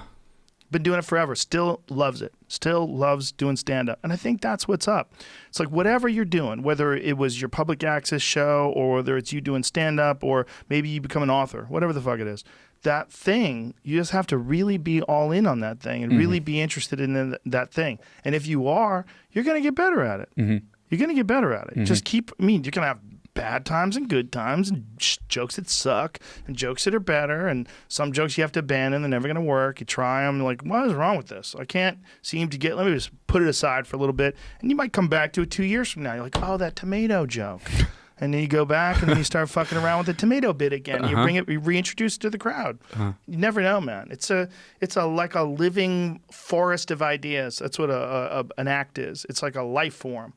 And it's like you fertilize it with information and knowledge, and you keep paying attention to it constantly in a good way too. Just like you're supposed to sing to plants, like pay attention to that act. Like go there with enthusiasm. Be happy that you can do it. And this is one thing that's going to happen to a lot of comics after this break. You come back, you're going to be so thankful. Yeah. So thankful that you can make people feel good, that we can all have a night out together where, you know, people come and they're on dates and they're just happy to be there and they're there to have a good time, and the comics are so happy that everybody's there and everybody gets just a good old love fest out of it. Just let's appreciate what we had. I think we all appreciated what we had at the store, but I think now everyone's going to really, really appreciate how special that place is and how special stand-up comedy is across the world. It's a special thing to be able to get in front of people and make your ideas change their physical state. You know, when people are laughing about something, they're having a great time at someone's killing on stage, it changes. It's like you're giving them a happy drug. When someone makes you laugh, it feels good. That's why we gravitate towards stand-up. When Joey Diaz is on stage crushing, you feel good. You're like, ah! That feeling that you get, it's like everything feels amazing. And you and I get to feel that all the time. We're so lucky. We get to hang out with some of the best, funniest people in the world and make each other laugh and just joke around and hang out in that back bar and tell war stories and just laugh and have so much fun. And I think one great thing about this for us is it's going to make us appreciate how special and how fortunate that is. I think for a lot of other people, during this time off that have been like on the fence about quitting what they do, I bet a lot of people are going to change course in their career. I bet a lot of people are going to realize, you know what, this could all be just taken away from me. I'm playing it safe, and even though I'm playing it safe, doing something I don't want to do, it still got taken away from me. And I didn't even have a chance to take a chance. I was trying to do this thing and do the right thing and follow my degree, and now they're going to go, since this can be taken away from me at any time, I'm going to do what I want to do. Yeah. I'm going to try to find out how to make a career at whatever their interest is, whether it's making tents or fucking painting, whatever it is. Whatever it is. Making tents. Yeah, some people are into making Somebody tents. literally is into making tents. For sure. At what point do they tents. decide they want to do that, though? At what point in life? When they're a kid camping, they go, someday I'm going to make a better one of these. This thing's leaking right now. Exactly. This shouldn't be leaking like this. Sure. I'm That's gonna how they fix make this. better sleeping bags. That's how people make better, those little burner stoves, those stoves that people take when they go hiking. Someone goes, this thing sucks. I'm going to make a better one. These fucks. And they make a better one. They sell it to REI. And the next thing you know, it's the hot thing if you're going camping. Yeah. Got to have it. There's some crazy tents out there now, too. I'm sure you know. You probably do a lot more camping than I do. I don't camp that often. But, you don't go on the hunt? When you go out in the hunt, you don't I have set up some crazy new model tent? I have, but I prefer to. The most miserable, I think the most miserable is rain. Because cold, you can get warm. Like I've done Montana. We did me and Brian Callen with my friend Steve Rinella and his crew for the Meat Eater show. We did the Missouri Breaks in Montana in October, and it was cold as fuck. It was like 9 degrees some days. That was cold, but that's not as miserable as wet. Wet's more miserable. One time we did Prince of Wales, which is the most rainy part of Alaska. Okay. Yeah, it's an island, and it was rough. It's like all day long you're soaking wet. Like the tent is wet. Your sleeping bag's wet. The air you see when you turn on your headlamp to go piss in the middle of the night, just mist. There's water everywhere. Everything's wet. You're never going to dry off, and it's not warm out. I love that, though. Even though it's uncomfortable, I love getting. I've done a lot of that. Okay, I've done a lot of camping, Canadian, right? Yeah. My dad was an Army guy. My dad was captain in the Canadian Army. So he made you go camping and pretend the Russians are coming? Yeah. Oh, yeah. No, for real. Yeah, it was serious. It was sort of... He was preparing. It was an authoritarian kind of thing. You had to be good with nature. When I was 14 years old, I got really into skateboarding, right? I'd already been doing it, but when you start to become a teenager, somehow, I don't know how this happens, but somehow with skateboarding, you equate the ability to be able to do something like that really well with maybe the ability to be popular or to maybe get girls or something. If I can do a jump, right? And I'm really, so I think it's a male energy thing, or like a where you start to feel like, I got to be the best skateboarder, right? So I all of a sudden, I don't know what kind of energy it is. I don't want to be sexist. It's a human energy. Sure, there's girls that are really obsessed with doing things to be the best at it. Back that up. It's a human energy. Right. You want to be successful. You want to be the best skateboarder. Right. So this was the moment where I wanted to be the best skateboarder. But I was 14 and I was still a kid. But I was on the verge of being a teenager. I was a teenager, but I was on the verge of being, an adult. I feel like we should have some music playing in the background of this story. All of a sudden, Dad says, I'm sending you this summer on a canoe expedition. It's 8 weeks in northern Canada. You're going out with this group of 12. It was this whole organized thing. It was actually an American group. I remember it was called Lorien. Okay, it was an American group from upstate New York. They drove up. A group of 12 people, and they were divided into 5 groups of 12 that would go out into the middle. You know what it's like in northern Canada. It's like you're in the middle of fucking nowhere, right? You're going out into Lake Kippawa in northern Quebec. And dude, I'll show you the middle of Canada. Yeah. You want to see the middle of Canada? Yeah. My friends live in Alberta. Shout out to my friends John and Jen. What's up, John and Jen? They sent me an image. You want to pull it up on the big screen? Jen Rivet. She sent me a picture of her fucking backyard. Yeah. And in her backyard, there was a giant fucking grizzly bear just wandering around in her backyard. Hold, please. Look at that. That's her yard. Man. What the fuck, dude? Look at the size of that thing. Yeah. Not in her yard. Lucky to see that, actually. That's a 10-foot grizzly bear. I don't know how big it is. but it looks like that could be a 10-foot bear. That's a nice thing to be able to see that. That's a big bear. Until it's running towards you. See how wide its shoulders are, how much muscle it has in its arms. That's not a small bear. Look at the size in the big picture. Beautiful. See it up there. What in the Christ? Jesus! They have them up there where they have to shut school down sometimes, like where their kids go to school. It'll just wander through this fucking schoolyard. A grizzly bear. Jesus! And they're probably just used to it. I've got a friend who lives in Pasadena. The bear comes down every eats avocados out of his tree. Clearly, my friend's doing well. He's got avocado trees in his yard. But he's balling. Yeah, that's a low key flex. Yeah. Oh yeah. Bears eat my avocado trees. Yeah. What? You got an avocado tree? See what he did there? Yeah, absolutely. Yeah. He let you know about his avocados. Oh yeah.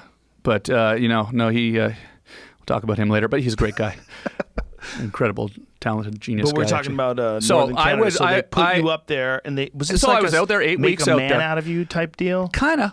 Well, when my dad was kid, he joined the cadets. Right, he joined the army, left school, joined the army. He went back to school. He got a college degree later. Just to clarify, Dad, if you're watching, but he is watching too. By the way, my parents are watching. So, don't tell them you're on. Oh, they know. They know.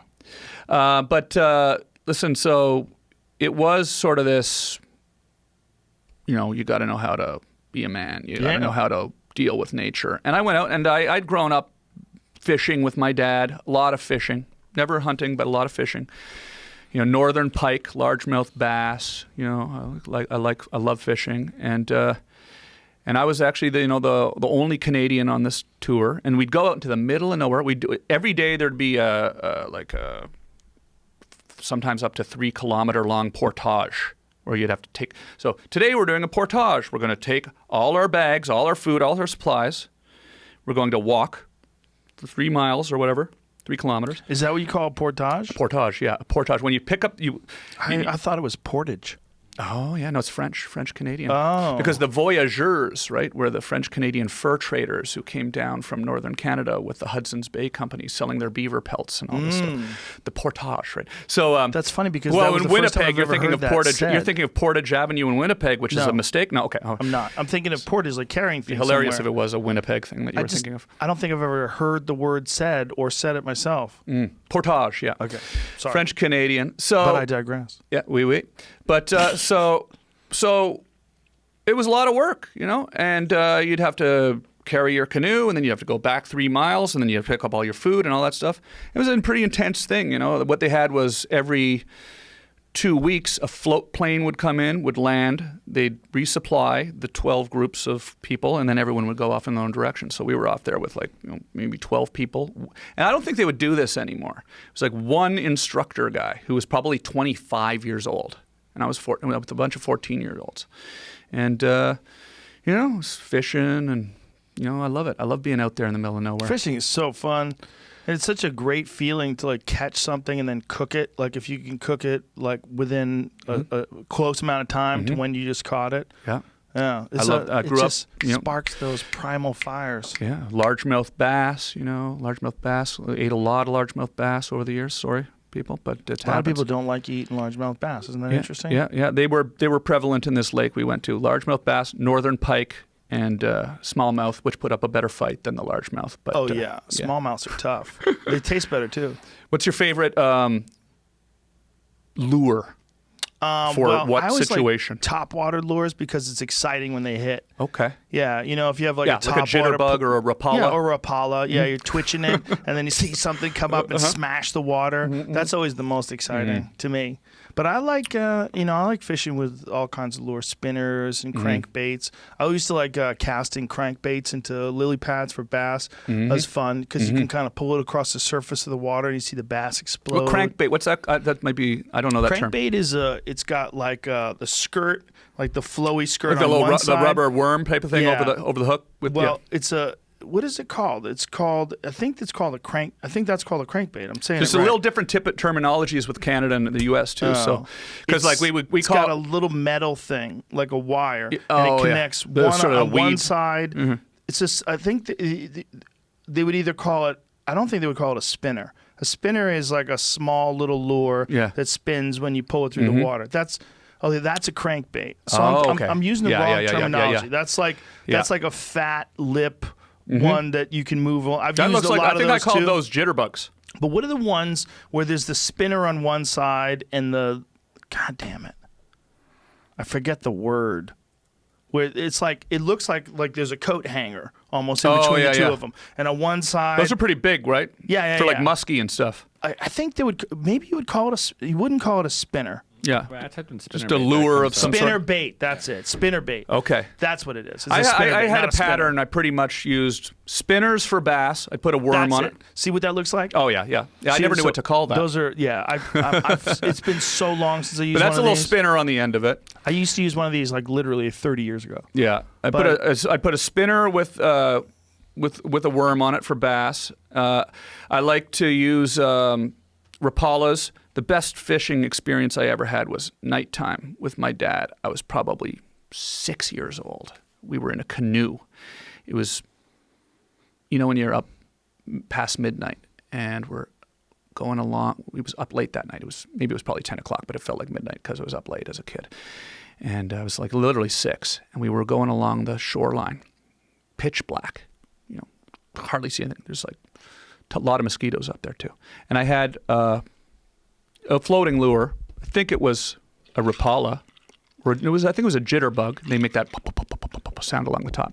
And this bass hit it. It was a 4-pound bass. Ooh, okay, it's good bass. I got it in the canoe. Got it in. We went back to shore. We were at this little cottage. My parents had this tiny little cabin when I was growing up. The neighbors came out because they heard how excited we were. We were yelling, "I got look at the thing! I got the biggest!" Okay, got it. Looked at excited. We went back out, and I got another one. Whoa. The first cast. So, and those kind of memories are why I do love getting out into the woods. And then for the bass family, those memories are equally horrific. And then Grandpa. Grandpa goes out and goes, "Where's my son?" Yeah. And he grabs a hold of the worm too. All catch and release now whenever I fish, but back in the day it wasn't Catch and release sounds fucked up to me. Yeah, well, clearly, yeah. I think that is a fucked up thing to do. Yeah. I don't not support it.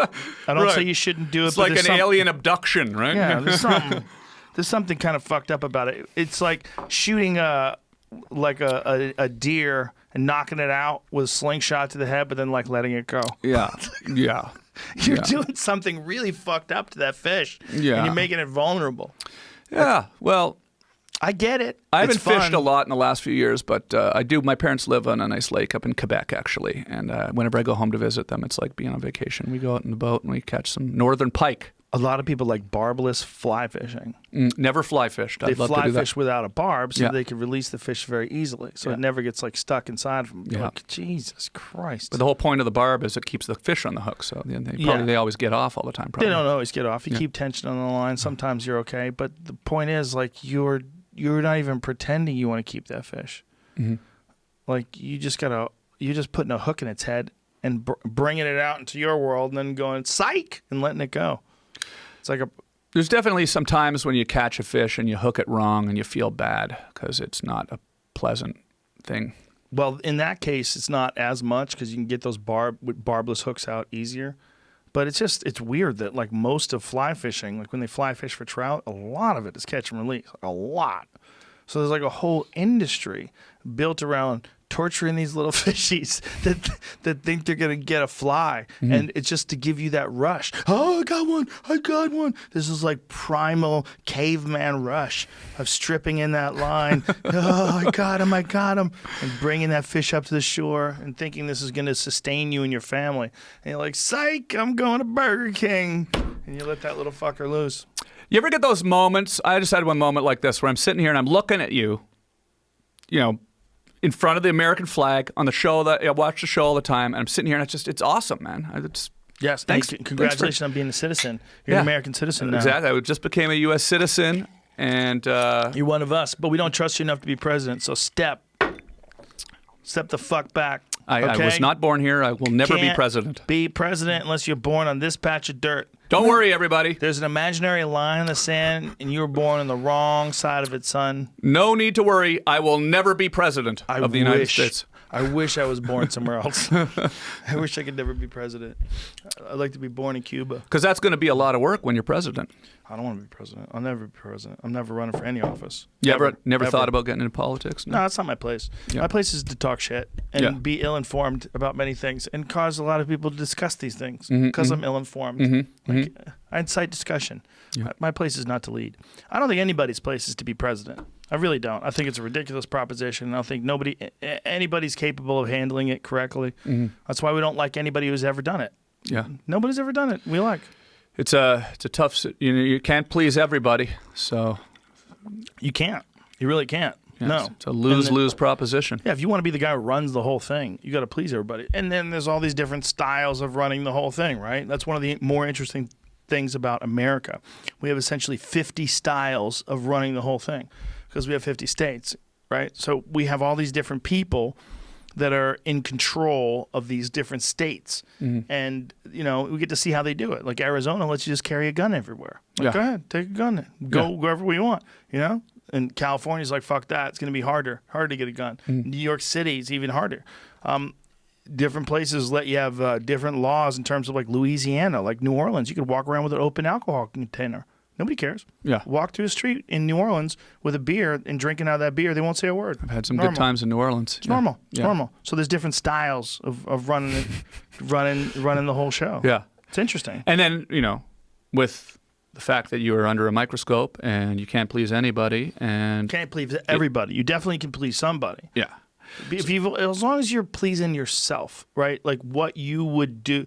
Like, don't be offensive to you. If you were watching, would you be watching this going, this corny motherfucker's full of shit?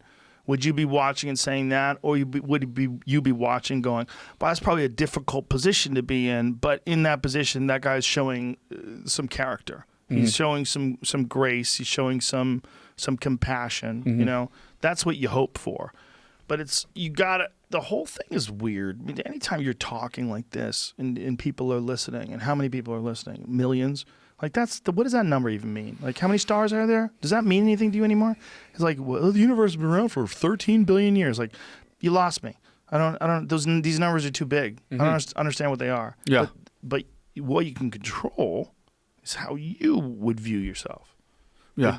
And that's important for comedy too, because there's a lot of people out there doing stand-up that don't do stand-up for themselves. They don't do shit they would go to see. They do things they think will work.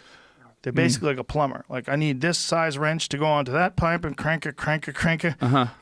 As an artist, it's a fucking highfalutin word for stand-up comedy, but it's kind of accurate in semantical terms, right? So what you're trying to do is you're creating something, right? But are you creating something for you, like that you would like? Are you creating something that you think the general public will enjoy, right? So that comes across too. Like, people, whether they know it or not, they could smell weakness. They smell bullshit. They smell when you're not really tuned in. Like, have you ever had that moment on stage where you're telling a joke, but you're not really thinking about it as clearly as you should be, and even though you're saying the words right, people aren't laughing because they're not connected to you.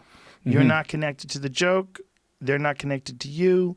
So there's some weird shit going on. It's not just the words. There's some weird shit going on. There's an understanding of your authenticity that people either have or they don't have. And if you don't feel authentic, they're like, you get a certain amount of people that'll pay attention. But after a while, you're going to lose them. Yeah. Because they know they're not, and everybody's trying to be locked in. Everybody's trying to be authentic. Everybody's trying to be authentic. If you're not a sociopath, you're trying to be authentic, right? Yeah. You're trying to be better than who you were yesterday. Because we all realize that this is a complicated game and no one's great at it. Everyone's fucking up. The game of life is a mess, right? So it's a war zone. So you're trying to get better. And so you want to pay attention to other people that are trying to get better and people that are legitimately tuned in, people that are legitimately sensitive, people that are legitimately expressing themselves in an honest way. It's very nourishing because it makes you realize it's possible. And that's what we all give each other. We all give each other through these moments of grace and these moments of intuition, these moments of inspiration, of observation, sometimes you have the ability to express a thought that you didn't have yesterday. Like, a thought will come into your head and you'll be able to express it to people, and then they say it, and then they'll say it back to you, and you start talking, and you realize like, oh, you just popped into something. You just, this is it. It's right there. I found something. I found something about myself, and I found something maybe you could relate to. And then other people listening go, oh, and if they know you really did find something, they know you're not bullshitting, they listen to it and they go, is he right? Maybe he's not. Maybe I think differently. And then they can maybe think their own. And then all this shit branches off from that. But it's as long as you're authentic. You can be wrong. We're all going to be wrong. But are you authentic? That's what everybody really wants. People say they want honesty. They certainly want honesty. But honest and stupid and unaware, that's not helping anybody. You want authentic. Yeah. Well, I mean, that's why we love doing this, right? Yes. That's why you're saying you keep getting better. The more you do stand-up, you're getting more and more authentic. You're figuring out what resonates the most with you, the way you think, and the way you perform. You feel like there's going to be, and we sort of touched on this, but when this thing ends, I feel like stand-up comedians are going to be so happy to be back on stage and have had a break, because so many comedians have been go for years. Is this the longest you've been without being on stage in your life? I'm pretty sure. I'm pretty sure now it's Have you ever taken I've taken 5 weeks off of getting on stage? Yeah, I've taken a little time off here and there, and I was trying to think of how many months was there was one period of time where I did take a couple months off. I think it was when I was moving from Colorado to LA. I think it was around 2009. I think I took then you probably a couple came of back months from that off. with renewed. Yeah, I think it might have been right after I filmed my special too. I think I filmed a special, and then I think I took some time off after that, which I like to do sometimes to just kind of reset my perspective, make sure I'm not bullshitting. Like I'm talking about things I'm actually interested in. So sometimes when you're working too much, like one thing that does happen with stand-ups, so they spend all their time either traveling or doing stand-up. You're not living enough. And if you're not living enough, you don't see enough things that you have an opinion on. You're thinking about your career. You're thinking about your set list. You're thinking about a lot of shit that doesn't factor in with the, it's very, very narrow-minded in a sense. So not only have all of comedy, every comedian has been forced to take a break to go do something else, but also to do something else during a crazy, scary time where we're all being forced to think about our mortality, think about the world, think about the environment, and then think about your fuck-ups. Yeah. Think about ex-girlfriends you owe apologies to. Yeah.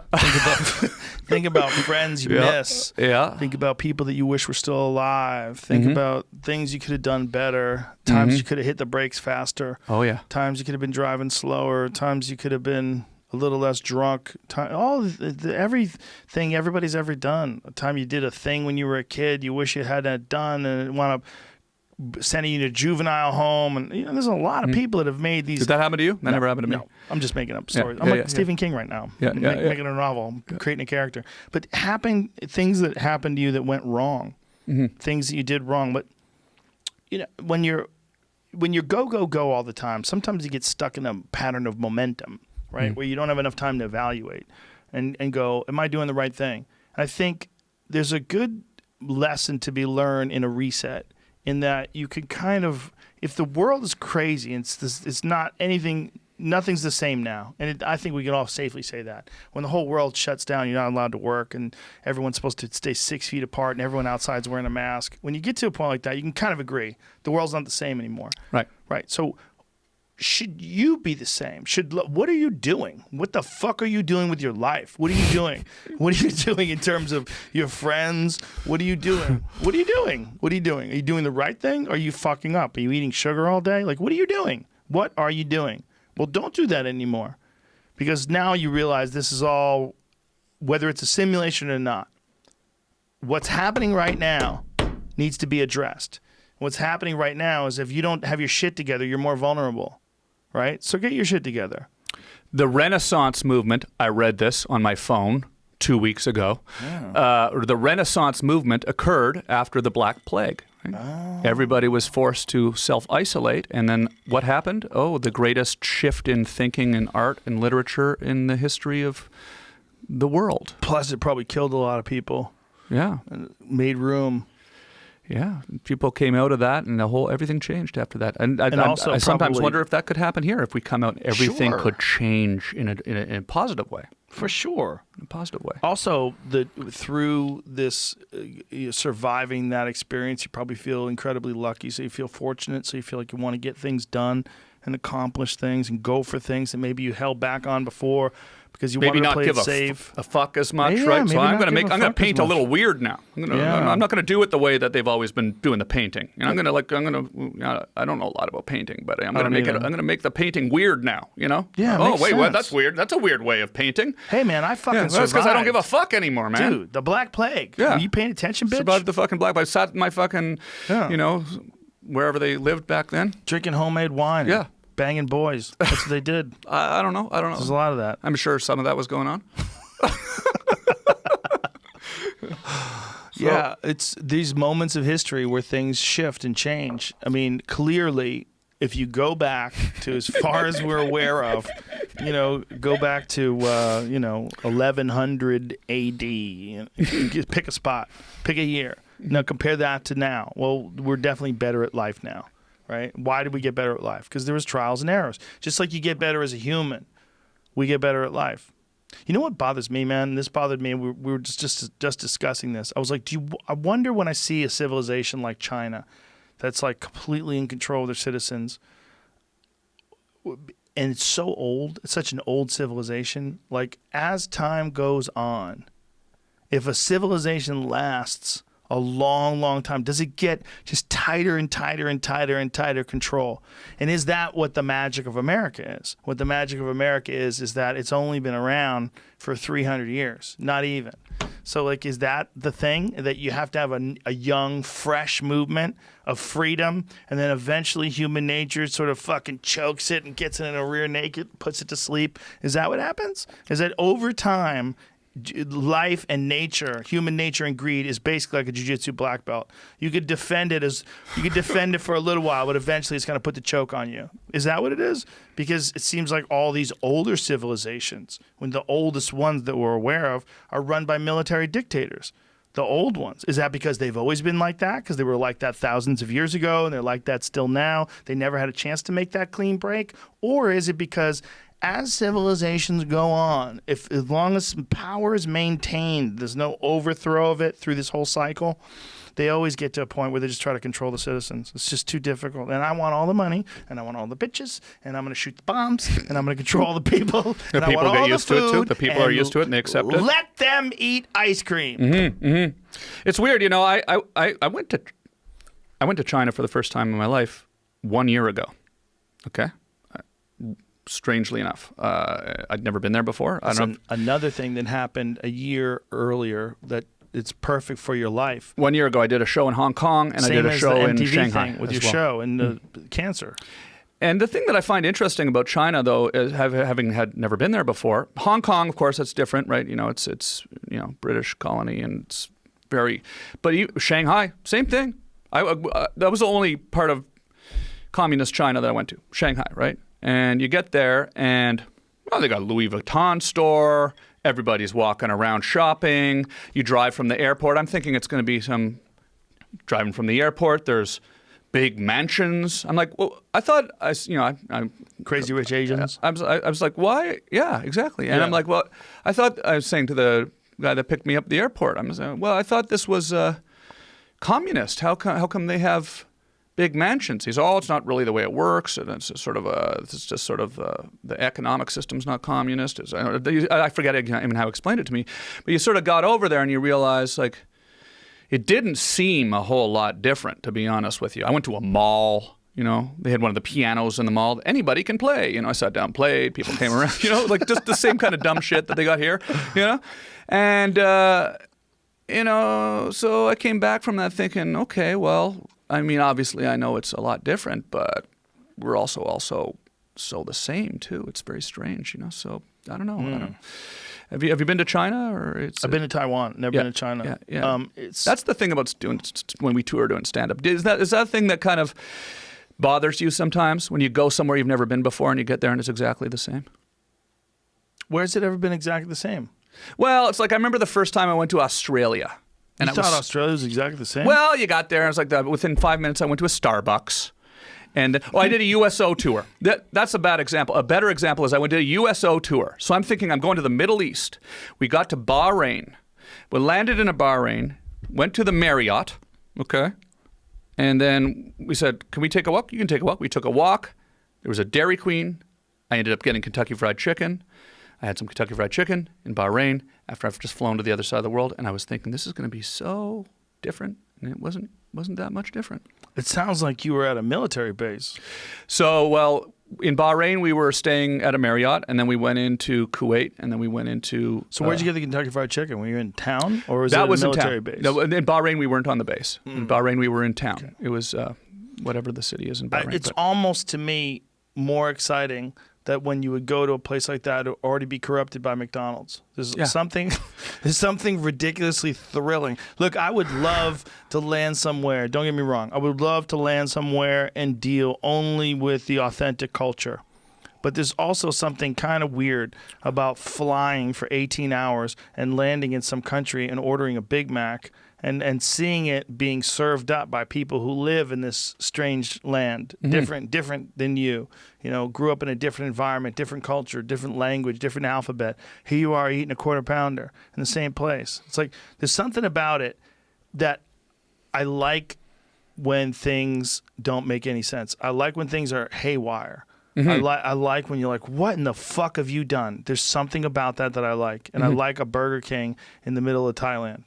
I like it. Yeah. I don't want to eat there. But there's part of me that's like the ridiculous folly of humans and their decision making and what we do and what we don't do. I'm thrilled by it. Yeah. I'm thrilled by ridiculous videos of dudes getting on a slip and slide trying to ride a fucking beer keg down the side of a hill when you know it's going to go wrong. I'm thrilled by that.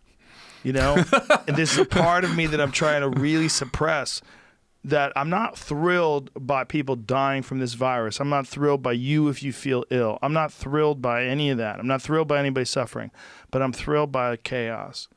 I'm thrilled by the fact that this whole system gets thrown into a fucking, just a blender and spun around, and no one knows what's going to get spit out. And a lot of these people, you're getting really clearly revealed that they're frauds.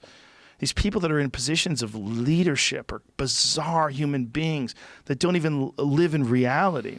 Like I was watching Nancy Pelosi trying to dance her way out of saying that in February she was telling people to go to Chinatown, hang out, have a good time, don't worry about it. Like what? You were doing the same thing you're accusing the president of doing. You're accusing Trump of not warning people. Well, you didn't warn anybody either. Everyone's playing gotcha with this. Nobody saw what the fuck was coming. Like I said, the fucking World Health Organization in a tweet was saying it can't be transmitted from person to person. No one knew. So this is all this chaos of all these people getting revealed. I like it. Yeah, I like it. There's part of it that I like. I enjoy, because I think that one thing that we have above all the people that live before us is that we have more access to information. We see the flaws better. Whereas before we were lied to and bullshitted. Now you can see it better.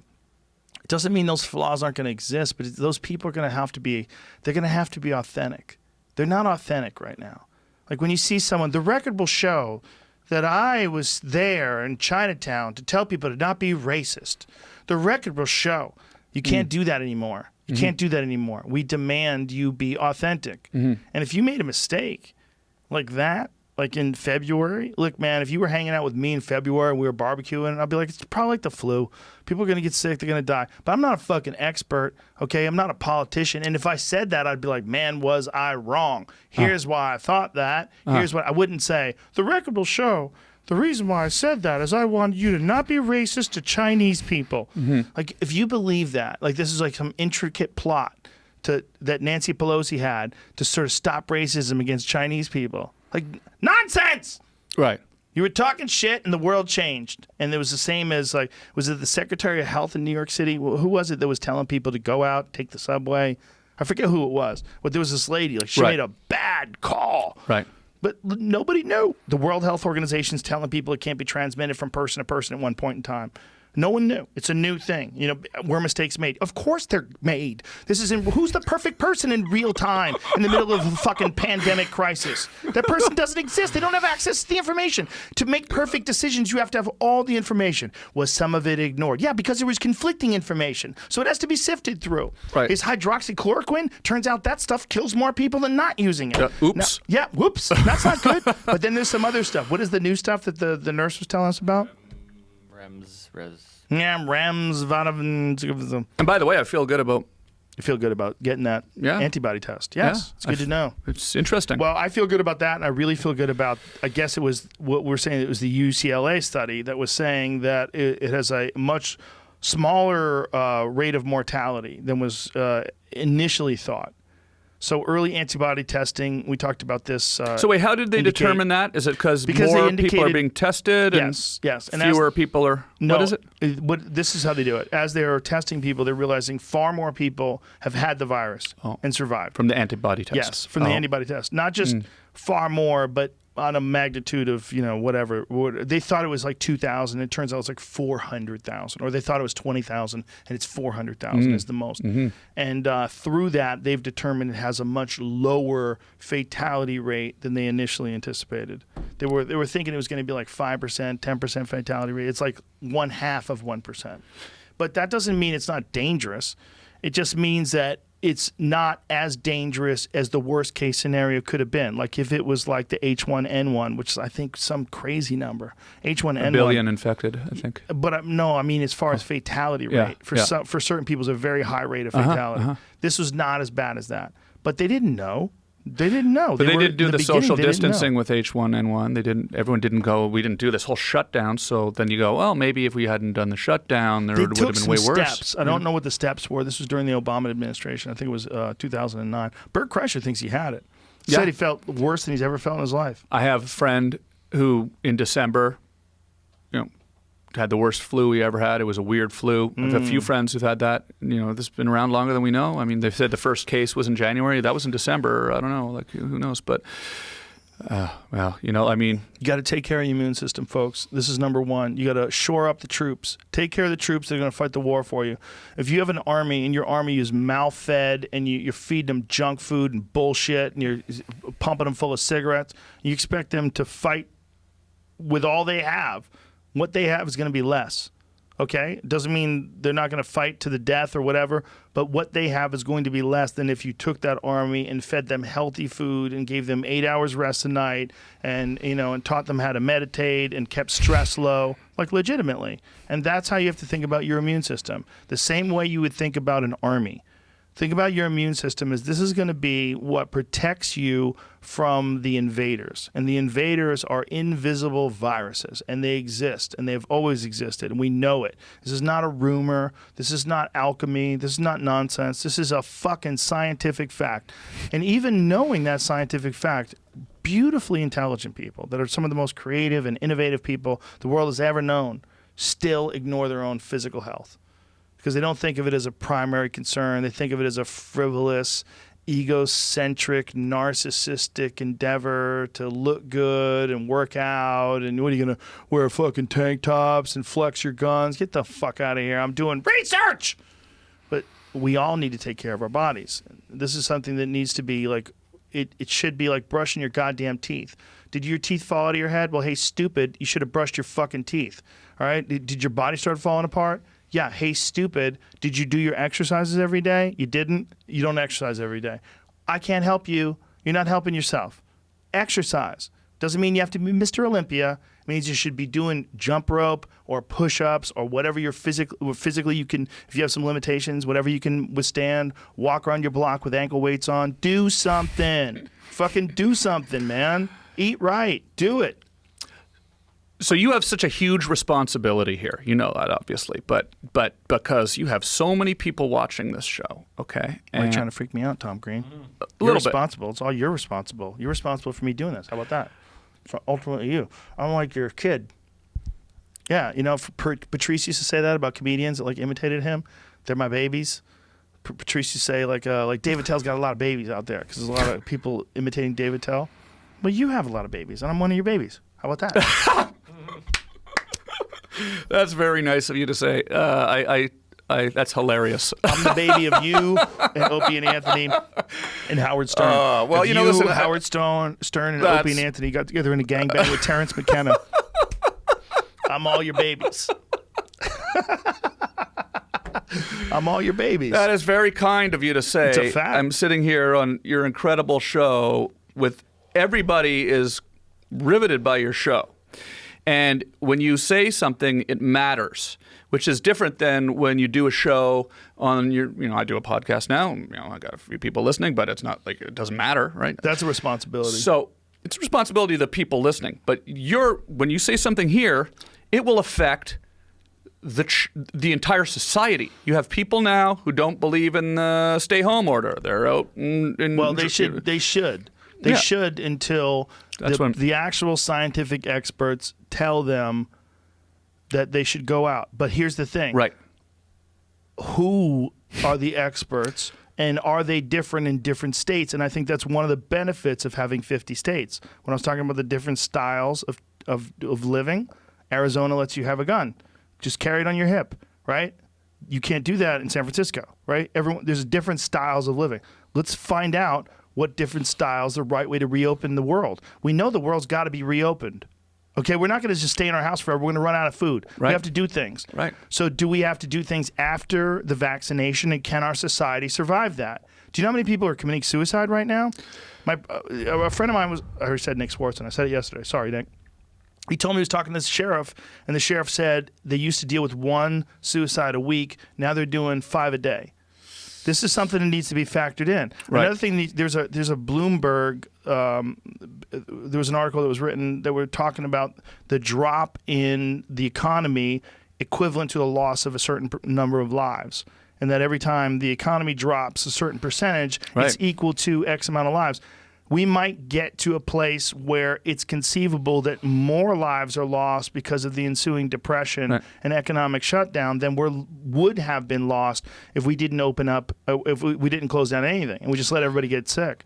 It is a complicated thing, and this is one thing that we have to really rely on the people that are supposed to be in power to address accurately and honestly.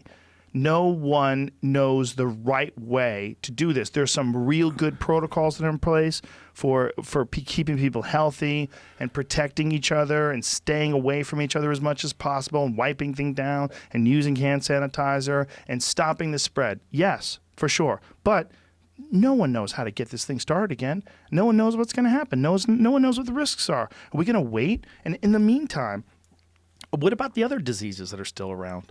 What about the colds and the flus, and what about all that stuff? That stuff there. You know what kills more people than any of these things, including COVID-19 projections? Heart attacks. Yeah. Heart attacks killing people left and right. How come there's no alarms to stop people from dying of heart attacks? Heart disease was number one. The flu and all these other things that we're all terrified of. This lack of first of all, lack of information, not knowing. I mean, you don't know if you can prevent this, right? You can't. You know, if you eat well, you look after yourself, you'll be less likely to have a heart attack. But you don't know if you can breathe. Can't breathe in a heart attack. Well, and then the heart attack thing is all dependent upon your genetics as well. There's some people that have a predisposition to heart attacks. But again, I guess I asked this already, but that's a lot of pressure, Joe.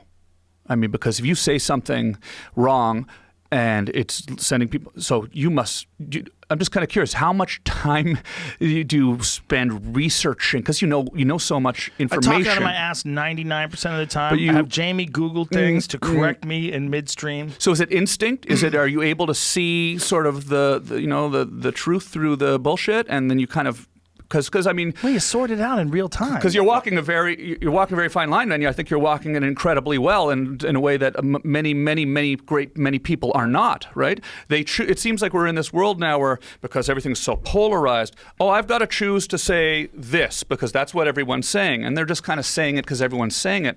Whereas you definitely straddle that line in a way that to me seems incredibly astute, but also must be some pressure to make sure that you're right. Not until you started telling me about it. Now I'm thinking about it, freaking out, Tom Green. You know, well, because you could easily be here and saying, "Hey, you should. This is bullshit." I told him he was my daddy, and now he's being like. Give me a little tap of that. There you go. Cover that. I'm just trying to. Now he's basically giving me the hard conversation. Okay. No. Are you gonna spray down the bottle? Do you want me to pour it for you? I'll pour it. Don't touch it. Yeah. Okay. Yeah. That'd be good. Don't be scared. Jesus Christ. I'm curious because it's fascinating to me. Thank you. How do I do it? Yeah, how do you make those determinations? Because a lot of people have made mistakes, right? Yeah, now, a lot of too, commentators have made mistakes who have said things. I make mistakes too. If you're doing 1,500 whatever the fuck shows plus fight companions and shit, I don't know. Oh, JRE MMA shows is another 50 of those at least, right? 100? Jesus. We're living in a world now where you make one mistake and they take that clip and they put it out there. They've already done that. That's okay. Go ahead. Keep going. Do it again. It's this like the vast number of interactions that most people have with each other are positive, right? Otherwise the world would be a war zone. Most of the time you're dealing with people like, hey, how you doing? Hey, what's up? Hey, this. This is the same thing with podcasts.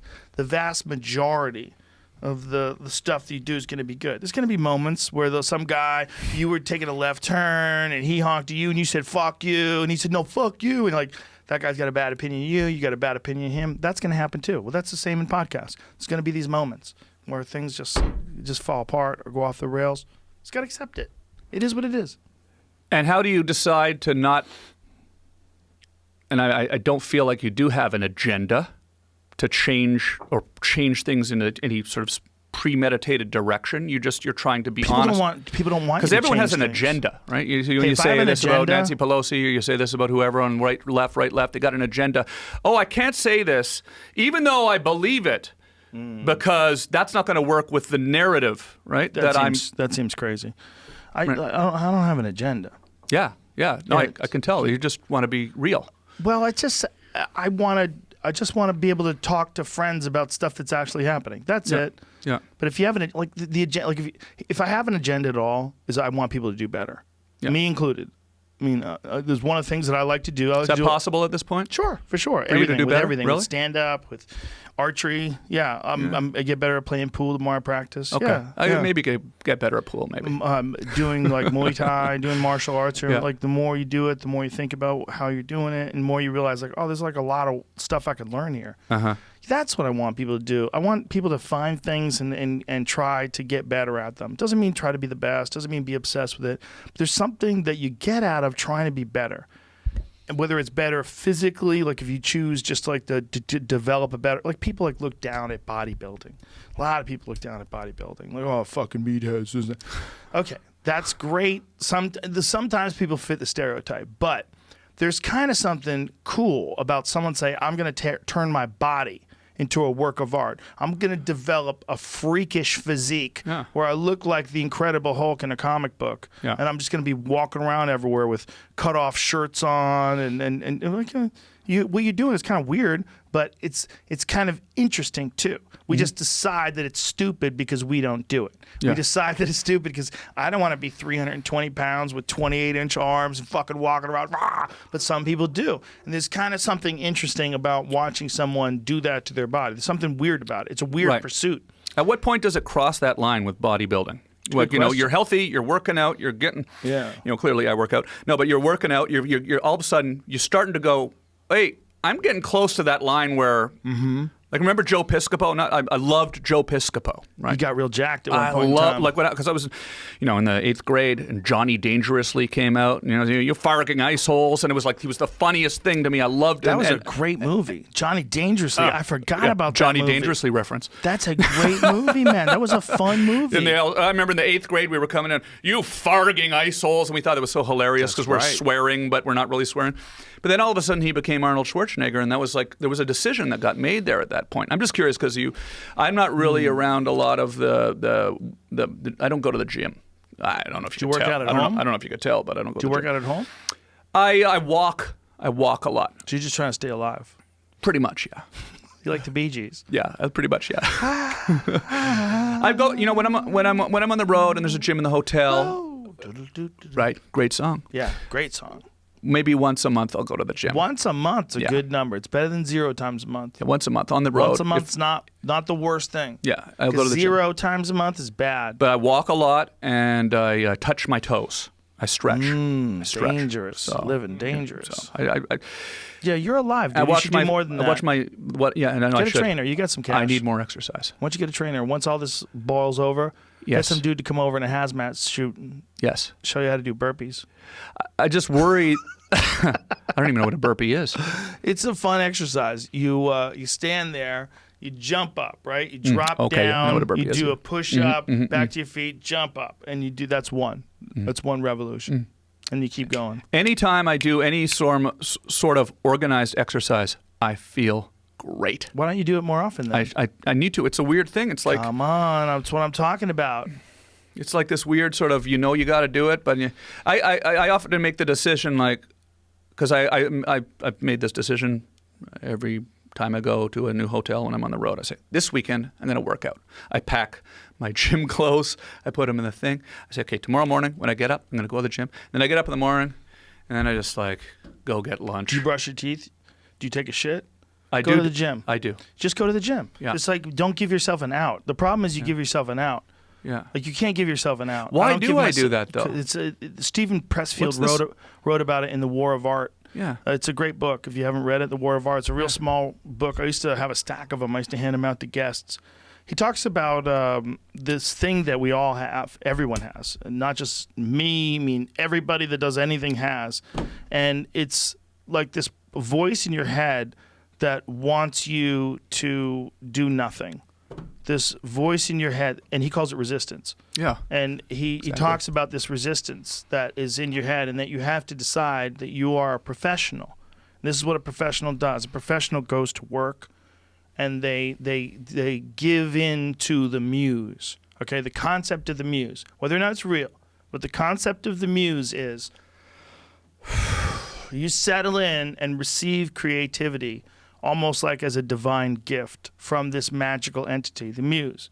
Now, whether or not it's real is not important. What's important is if you treat it as if it's real, it does work.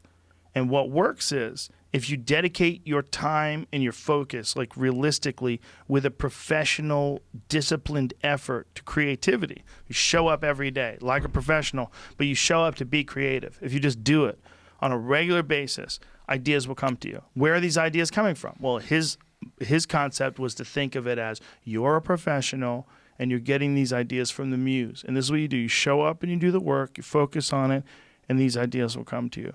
And that's really true. If you really stop and think about it, if you write something, whether it's the most brilliant thing you've ever written or whether you're not good at editing and it turns out to be dog shit, where's that coming from, man? You're just sitting down in front of your laptop and these thoughts are coming to you and all of a sudden you're talking about a kid who's riding a bike and he gets attacked by a werewolf. Like, where the fuck is this coming from? If it's not coming from the muse, where is it coming from? Well, it's coming from my creativity. Okay. Do you know how to access your creativity like you can blink? No, you don't. Do you know how to access your activity like you can lick something or perform any sort of physical function that's repeatable? No, you don't. It's a non-repeatable thing. Treat it like it's magic.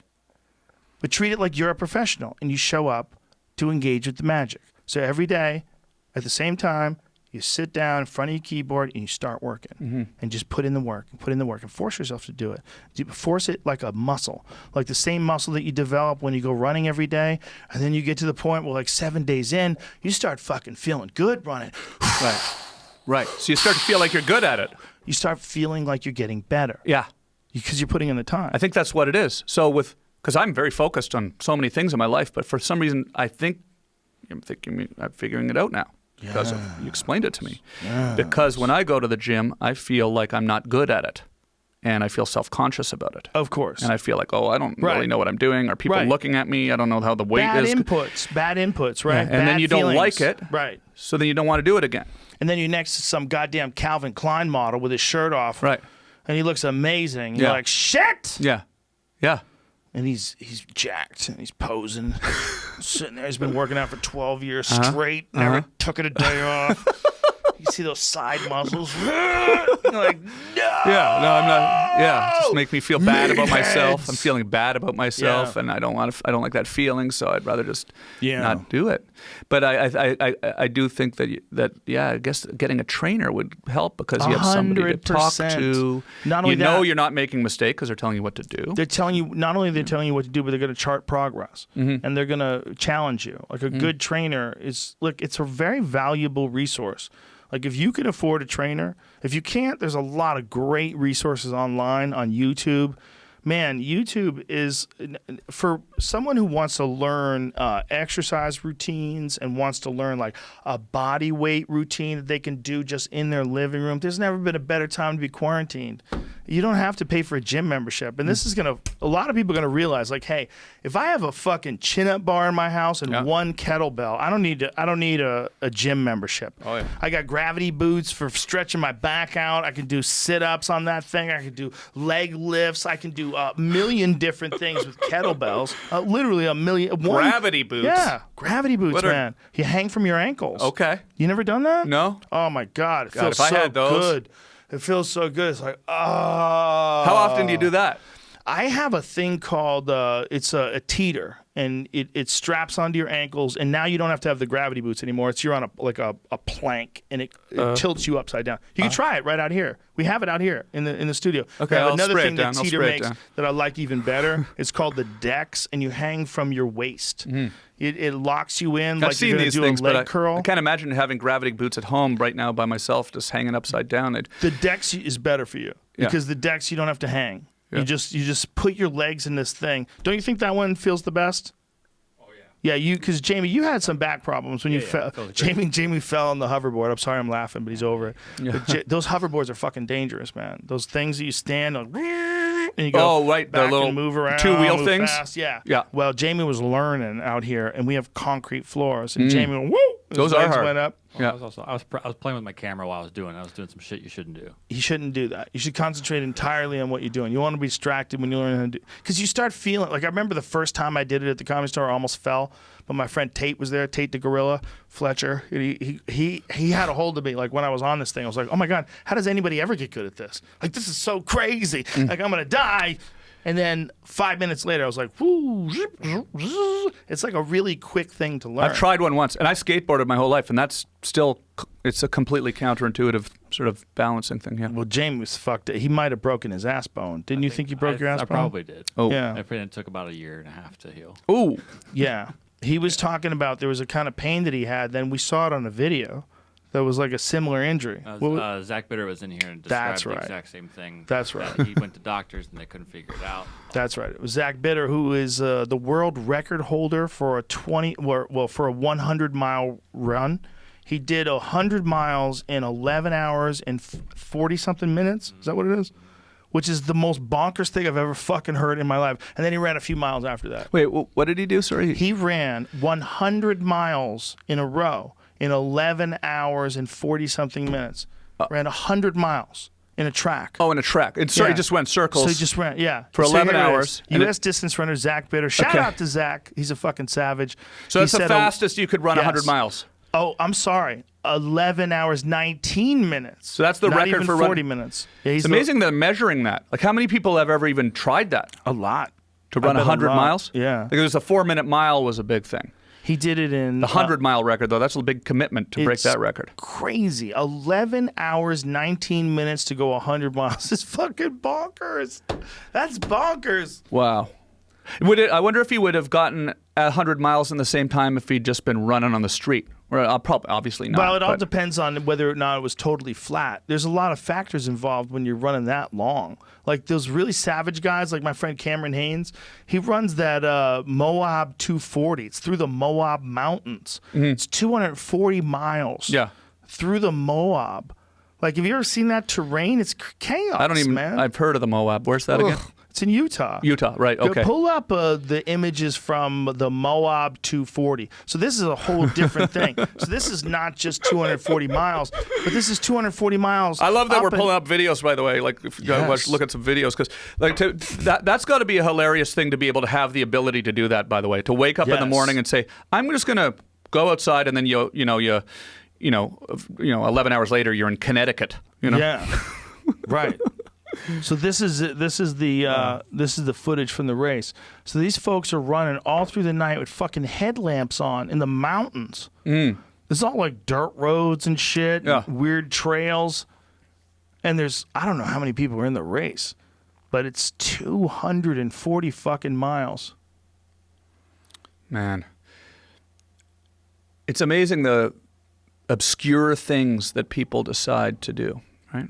I mean, that to me seems obscure. I'm sure it's probably a very big thing, but I just watched the movie about the free climbing movie that's playing on the plane, about the guy that climbed. Alex Honnold. Yeah. He's been on here, I'm sure. Yes, he has. Wow. I know. It's like to focus on something that. I mean, how many people have? He's the only person that had done that, is he, or the fastest to have done it? Or I think he's the only person who did it without ropes. Yeah. Yeah. To see somebody that decides, like I said earlier, we're going to make tents. I want to make tents. I want to climb that. Yeah. You get to meet so many people like that. Yeah. That must be fun. Well, it's very important for me as a person who's trying to figure people out, is to be able to see this insane spectrum of exceptional people, right? To see someone like Alex Honnold, who's a really fascinating guy. Yeah. Very fascinating guy, because he's really smart, and he's really tuned in, and he's really mellow. And he's got hands like sausages, right? Yeah. And this They look like shoving they've him changed. into cracks, His hands have evolved or something. Climbing up these fucking the surfaces of these insane rocks. Yeah. Dude, he was telling us a story in the podcast of one time he was halfway up the side of this fucking mountain. And he realized he didn't bring his chalk with him. So he found some other climbers that were on their way up that were on ropes. And he said, hey, do you think I can borrow some chalk? And the guy goes, yeah, I have an extra bag. Here, take it. So he's fucking 1,000 feet up, just hanging on, finding other people who are connected to the ropes, and they give him a bag of chalk, scurries over. and then he leaves it at the top of the mountain because he passes them, because he's not using any ropes. Yeah. Fucking Christ, man. Did you see this video where Jared Leto was climbing with Alex recently? It's like about March. Oh, I heard about Did this. he fall down or something? He came very close. This is the Don't show me, I'll tweet freak before. out. That's- Don't show me, I'll freak out. his rope got down to that. Oh my 600 God. feet above the ground. I think. Wow. Oh my God, that's terrible. That's not good. Yeah. Who? Holy shit, dude. Fuck all that. Look, I know it's fun, I jumped guys. out of an I airplane know with it's Jared fun, Leto guys. once. Did you really? Yeah, with Jared Why? Leto. Well, we went to Paris, California together with a group of people, and I had always said, I am never going to jump out of an airplane. That was always my thing that I said my whole life. Never going to jump out of an airplane. Never going to go parachuting. Have you ever done parachuting? No. Exactly. I feel the same way, but I still ended up doing it because we drove out there together, a group of people, and I realized on the drive that I was the only person that wasn't jumping out of the airplane. Oh, Jesus. And for whatever reason, my competitive spirit got the best of me. I said, there's no way I'm going to be the one that didn't jump out of the airplane on the way back. So we suited up, and I had just done that movie, Charlie's Angels, okay? And the stunt, there was a lot of parachuting in it, and the stunt coordinators from that movie were taking the cast out to jump out if they wanted to. So I went, and Jared Leto was there, and my friends were there, and I did it. And I didn't regret it, but I'll never do it again. It was amazing. It was exciting. It was tandem. You have a guy, you're strapped onto a guy. Guy's on your back, right? Guy's on your Or on you your on back. his He's back? on your he's on your back. Yeah. He's on your back? He's on your back. And I like that. But you go, and the craziest thing is you go and you flip, and then immediately you see the plane. And Yeah. the plane is filling your peripheral vision, and then immediately the plane goes from gets small. Oh, my God. And you realize, wow, that perfectly good airplane, as they say, that perfectly good airplane is getting a lot further away. And now the weirdest part about it was, this was 20 years ago now, or 18 or whatever, but you're doing this, right? And you kind of realize, hey, we got some sort of control because there's another guy over there. He's like kind of far away. And all of a sudden, like, you lean into it and you fly up to him like Superman, right? And now you're this far away. He's got video camera on his head. I don't know where the tape is. And you're looking at each other. And it's amazing and exciting. And then the thing that was weird about it is then you pull the chute, or the guy on your back pulls the chute. And now you're hanging from ropes. The chute's open. And you'd think that would be the time where you can relax. But to me, the one time I've done it, talking about parachuting like I know about it, the one time I've done it 18 years ago, that's the scariest moment. Because now you're sort of realizing that the only thing preventing you, and you're looking at your feet. Now you're looking at your feet hanging below you, and you're feeling these ropes. You're holding, and so I'm holding the ropes, going, these ropes give like nothing between me. And it was an amazing experience, huge adrenaline rush. We'll never do it again, because now at least I can say I have done it, right? Even though I didn't ever want to have to be able to say that. Now that I have said it, there's no reason to do it again. But who knows? Maybe I will end up doing it again. You should jump out of an airplane. You should jump out of an airplane. I can't believe you haven't, actually. I'm surprised you haven't. I think you got to contact High Son. There's no reason for that. Yeah, I think you should do it. I think you would dig it. If I lived, yeah. Yeah, you would live. Seems fun. You go with one of those. I'm not into thrills like that. Like you get your adrenaline from well, it just from all the other seems stuff like you a do. strange way to get a thrill. I'm not trying to knock anybody who does it, but it's a strange way to get a thrill. Let's pretend we're dying. Oh, psych. Oh, we're not dying, but now we're hanging. Yeah. On our way down. Oh, yeah. Isn't it pretty? Yeah, I get it, but I don't think I need that in my life. No, you don't. That's what I always said too. It's not necessary. I ended up waiting, whenever you're going to get in a situation where you end up going out to a parachuting thing with a bunch of people, unless, you're in a relationship and the person you're with is going, and you go with them because they're going, and then all of a sudden you're there and you're going like, I'm not going to be the chicken shit.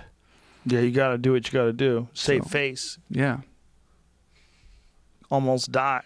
Yeah. Save face. People do die. You know what's fucked up about it is that's one of those things that you do it and you think like, oh, I'm going to be okay.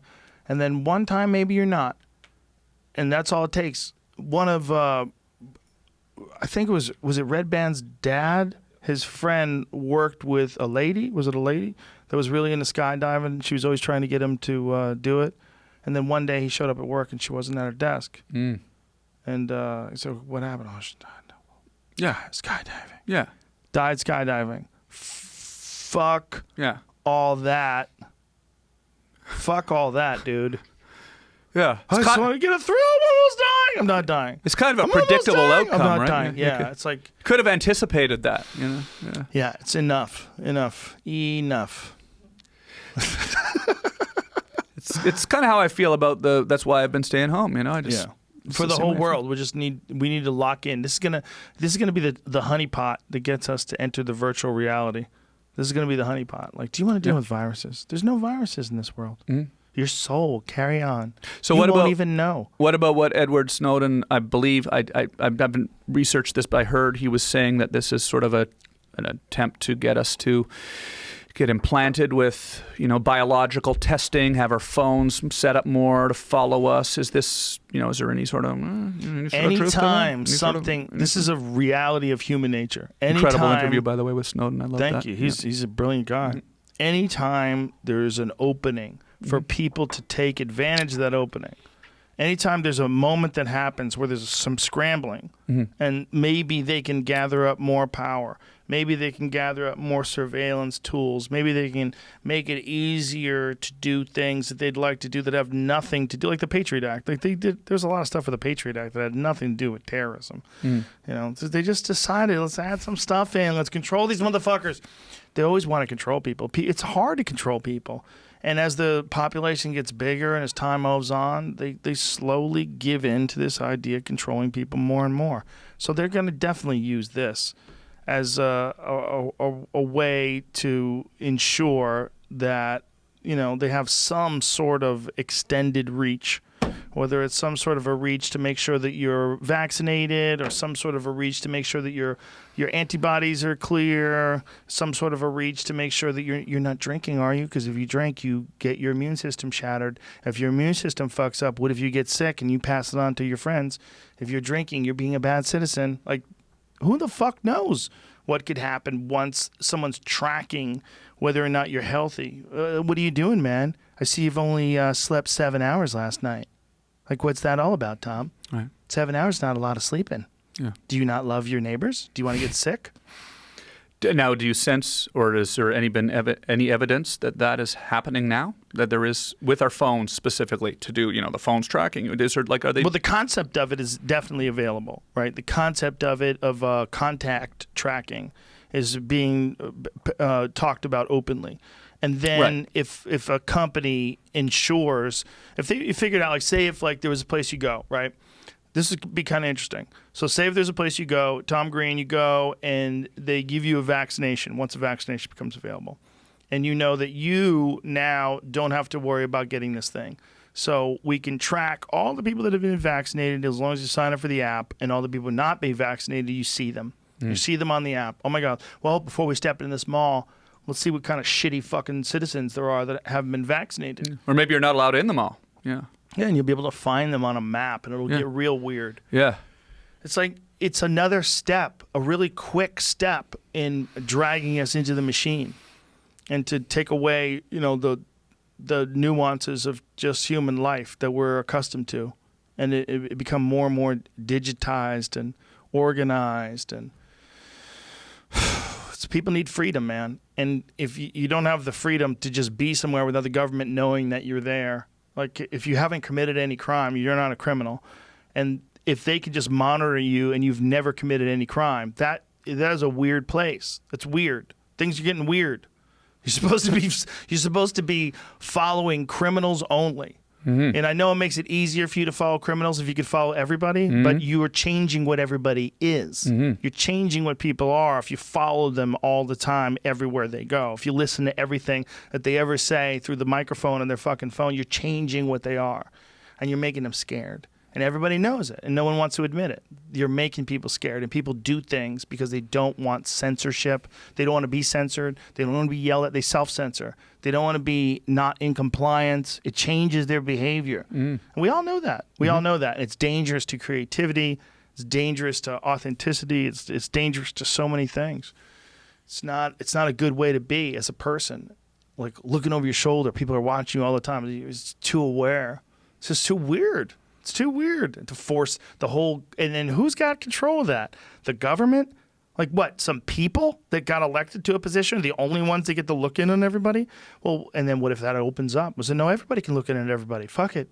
The Information Act, we just got to give in to the inevitable. Tom, I'm going to watch your shit. I'm going to watch your shit from your toaster. Because your toaster, your electric toothbrush that knows whether or not you have cavities is listening in while you shit. Not a pretty sight. Yeah, man, it's not going to be pretty. But it's almost like we're taking a step closer and closer towards the digital world with this. And that's, I'm not a conspiracy theorist in the sense that I don't think that robots are out to get us. I don't think that the electronic world is looking to consume us. But I am concerned with some steps that we could take that make our life more digital, that take away too much of what it means to be a person. Some of what it means to be a person is like fun. There's fun in the weirdness of the world. There's fun in the danger of the world. You take away all that shit with apps, right? And alerts, and and like, I can't go down that street. There's a guy down that street that was arrested at one point in time. Shit. Like, what are we gonna do? We're gonna lose out all the mystery of life for safety, and then we become what? What do we become? These unromantic, boring bullshit digital things that are locked into pleasure sources, things that pump them pleasure because they've taken the place. I mean, really, if they could do that, if they could get to a point where you wear an implant, it keeps your dopamine levels up at a very high note. You get augmented reality glasses where everybody's hot. That'd be pretty cool. It might be. It might be better than not, right? Yeah. That's the problem. Might be better if they lie to you. Like The Matrix. Remember when That one dude was giving into the Matrix, and he's like, "Look, I just want to be an important person. I want to be like an actor or something." Remember, he was writing. You want to taste steak again? Yeah, he was eating steak, Yeah. right? Yeah. Maybe he's right. Yeah. It's cool just to sit here and I mean, thanks for having me. Thanks for being here, dude, and thanks for doing that original thing in your house. Yeah. No, if you didn't do that, I'm telling you, man, me and Red Band, we were in your house. I was like, we need to figure out how to do this. Yeah. I even talked to those guys, the Denver people. Yeah. I talked to them at one point in time. Yeah. But it just didn't. I was in the middle of doing a bunch of different shit back then. That was right before I moved to Colorado too, and I was like, I don't know if I'm even gonna stay here. I don't know what I'm doing. I don't, and then I was like, I don't know if I want to do that. Spend all my time doing that. I want to concentrate on the shit I'm already doing. But then as time went on, I just kept thinking about that, and I kept thinking about doing it with nobody. I kept thinking about, like, not think about this for money. Just do it. Let's just do this for fun. Don't do, like, if I did it with some company or some, it's like, yeah, you could do it with Sirius or some company, but better to just do it. Right. Just do it. Just to figure out, and then slowly. That was the secret spice right there. That's where you figured it out right there, because people see that, right? They can tell that. Yeah. And then that's. Well, it's all documented. You go back and watch the horrible early ones. They're all available. But that's but because of you, though. Because you probably second guessed them, but no, you here had this incredible energy, and you're doing your thing, and people loved it. So even the early ones, I'm sure people go back and watch the early ones. They're and love terrible. Stay away from them.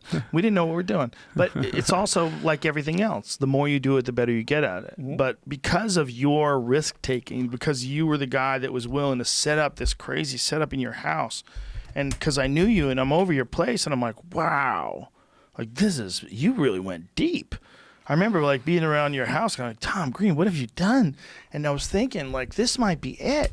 Like, he might be onto something. Like, this might be the move. Like, just do it all yourself.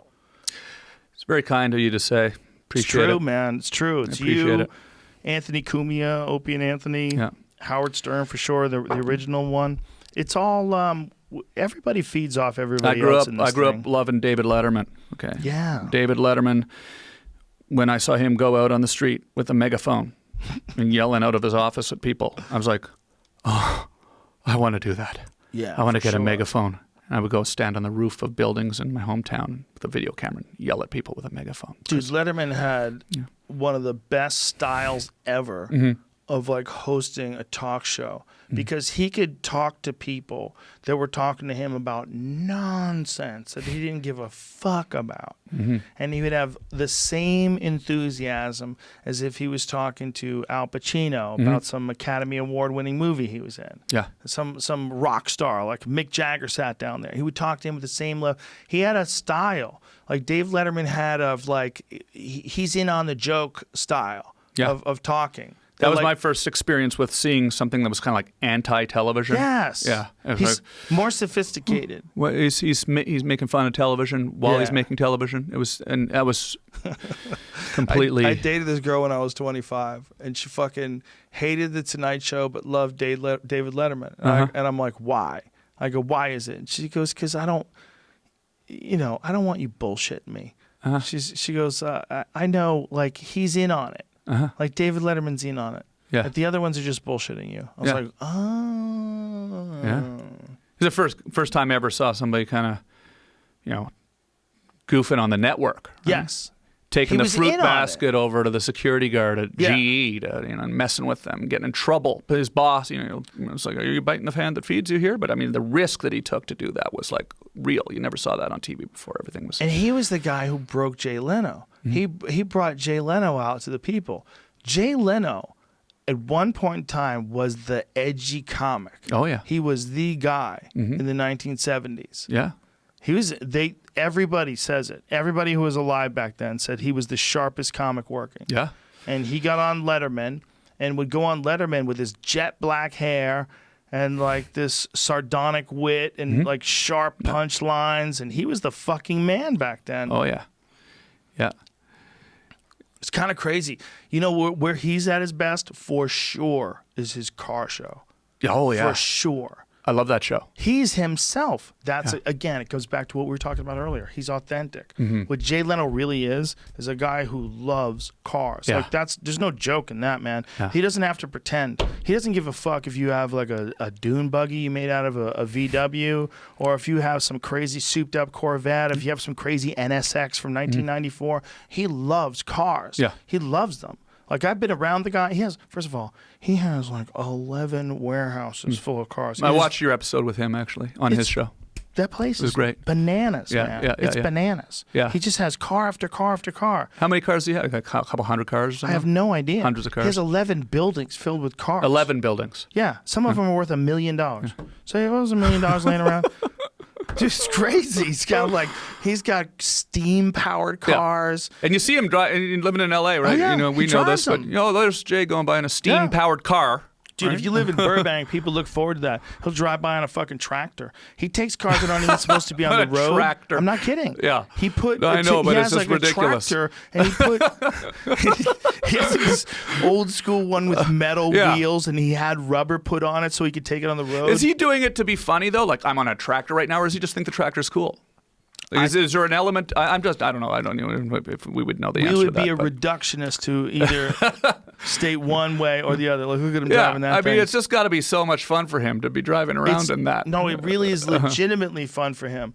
One of the things that I said when I was talking to him when he and I were driving around was like, hey man, like you're really you when you're doing this. It's so much better than doing the Tonight Show and having to pretend that you give a fuck about some teeny bopper's new fucking top 40 hit. And you gotta go, wow, that's amazing. You're like, you don't give a fuck about that. You care about 65 Corvettes. You know, Jay Leno's around a 65 Corvette, and you see him like, the lines, and you see him looking at the steering wheel and the seats, and like, that fucking guy loves cars, man. He loves them to his bones. Yeah. He loves them. He loves that's the one with the 454, the 70 Chevelle SS. He gets into the gritty details of it. And I remember thinking, I'm like, man, it was too bad that you ever did the Tonight Show. Should have just done this. Like, if somebody had figured out in 1970, whatever, that this is what Jay Leno is best at, oh my God, who would have been the greatest car man, not that he isn't right now, but the greatest car celebrity that's ever lived in terms of like a car guy on television, because it's authentic, because he really does love it. And he's funny. Like when he does that show, that car show, is Jay Leno's Garage, he's so loose. Yeah. He's like, he's just himself. Yeah. I've watched a lot of those shows. I love that show. Yeah. He loves it. He loves it. It's real. And you hear stories all the time about, oh yeah, my car broke. Someone in LA, just last week it happened again. Someone's car broke down. Oh, Jay Leno pulls over with his wife, gets out. Let me fix that. Let me fix that for you, and then we'll get you back on the road. You know, gold-plated wrenches in his back seat. Just you can literally break down in LA, and Jay will pull over and fix your car, and then take off in his tractor. Yeah, he probably likes it. Yeah, he loves cars, man. Like, legitimately. He has, like, guys that work in his garages. He has all these he has fabricators, right? So there's guys that, like, fix fenders and shit. Put new quarter panels on a car. Like, he can do everything. It's nuts. The guy loves them.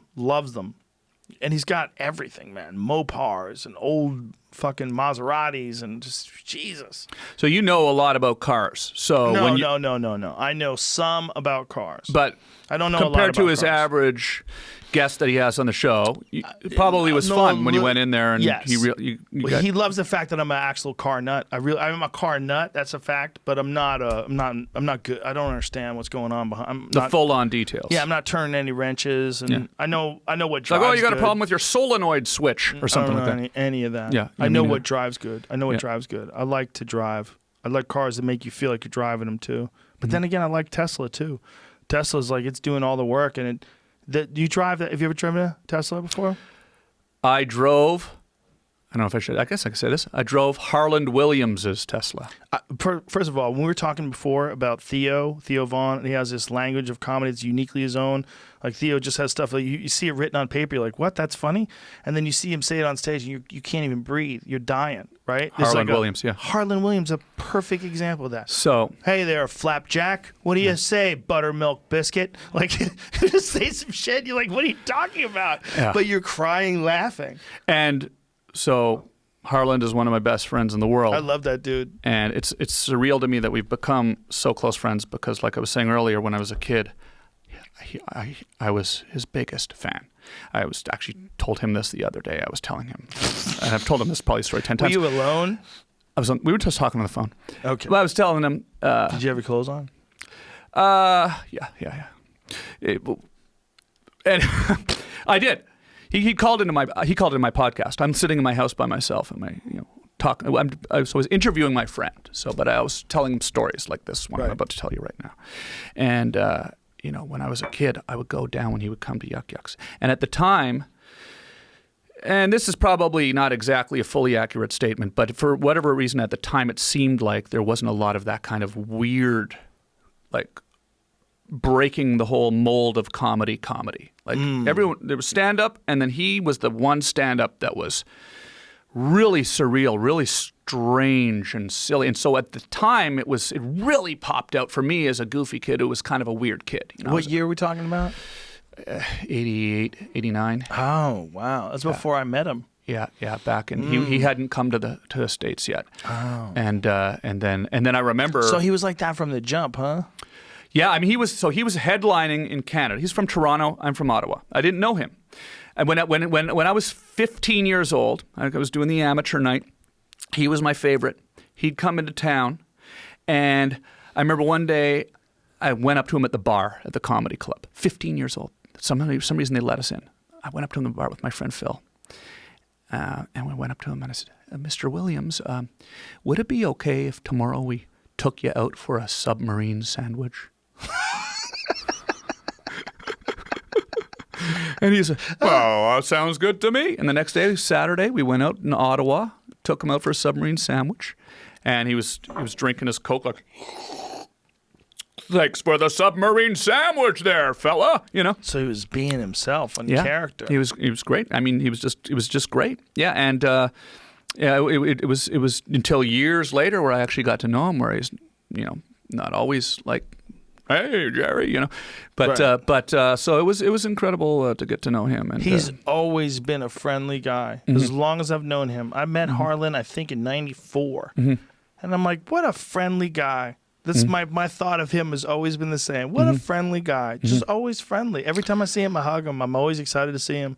He's always a nice guy. He was one of those initial things, though, in my mind, where I saw somebody saying, "I'm going to do something that nobody else is doing, and I'm going to be amazing at it." Well, you know what he figured out? He figured out how to be he's weird. And I don't want to say unique, but yeah. But he's got a weird sense of humor. But he's also really nice. So like that weird sense of humor is intoxicating. It draws you in like a siren to the rocks. And he just starts talking his nonsense and you just get sucked into the trance. And he just figured out that, like we were talking about before, there's no right way to do it. There's no right way to do stand-up. There's the right way for you, and maybe you're an interesting person. Maybe people vary so much, man. It's all in, like, can they figure out how to make their own unique weirdness come through and make jokes out of it. And some guys like Harlan figured it out perfectly, where if you wrote it down, if like you want to steal Harlan Williams' act, you'd be fucked, man. Yeah. You would be fucked. Right. Yeah. You would never be able to do it. Right. Like Theo Vaughn's too. There's no way. No one's doing that. No one. You have to be that guy. Right. Yeah. He's figured out how to make his own unique mannerisms hilarious, top flight comedy. I love him. And listen, here's a guy who's one of the most creative people I know. You're obviously one of them, and we're lucky to get to know a lot of people that are like top of their field. Harlan's created a show called Puppy Dog Pals. It's now going into its 4th season on Disney, an animated show for kids. It sounds like him. He created this whole show. It's like taking that energy and putting it into your art without compromise, which is what he has always done, and which what you've done, and it's pretty cool. I love the guy. I love him. What's one of the cool things about living in a place like LA is that there's a lot of people like you and Harlan, and we can keep going, fill in the blanks, Joey Diaz and Duncan Trussell and all these fascinating people. Duncan Trussell, fellow testicular cancer survivor. There you go. As well. Yeah. So many folks. I mean, we're real lucky. Tom Segura, Owen Smith, Bert Kreischer, keep going down the line. Yeah. Joey Diaz. We live in an amazing spot. There's so many, Bill Burr, Santino, Tony Hinchcliffe. There's so many interesting people here. It's a good spot as far as that, but we're all spread out. What we need to do is buy up a fucking plot of land and put a fence around it called Comedy Town.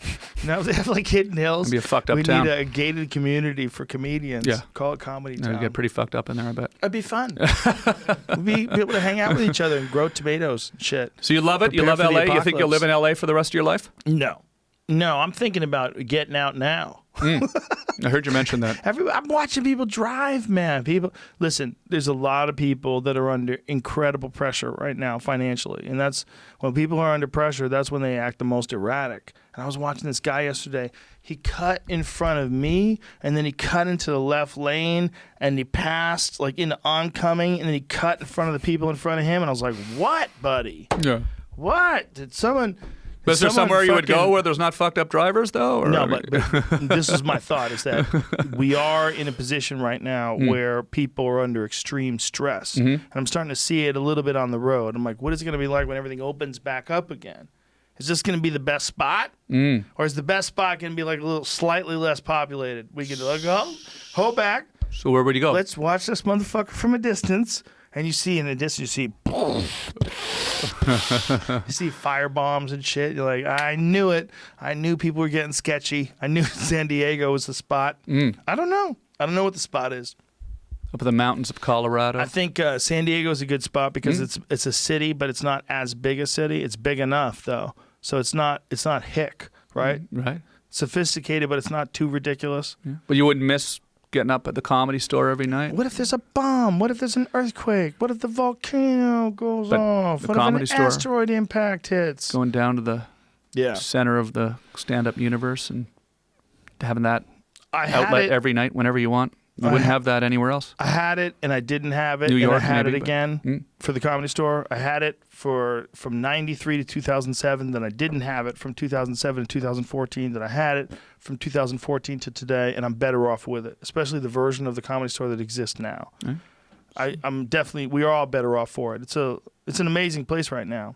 And I'm committed to keeping it amazing and doing whatever I can to get it back to financial health and whatever we can do to get everything rolling. But I think if we had to get out of LA for some strange reason, as long as the Comedy Store exists for the comedians that are here, I'm good. I think there's a way to not be right here. Yeah. I just think that right here is so crowded. There's good and bad to that. You can still come back for a couple months, Exactly. Yes. rent a house, Keep a stay there, condo. do stand up at the Do store, something. go back to your... The move is to get like a nice apartment here Yeah. where you come back occasionally. Yeah. But you watch this beast from the outside and play musical chairs. Hopefully you don't get stuck here when the music shuts off. Yeah.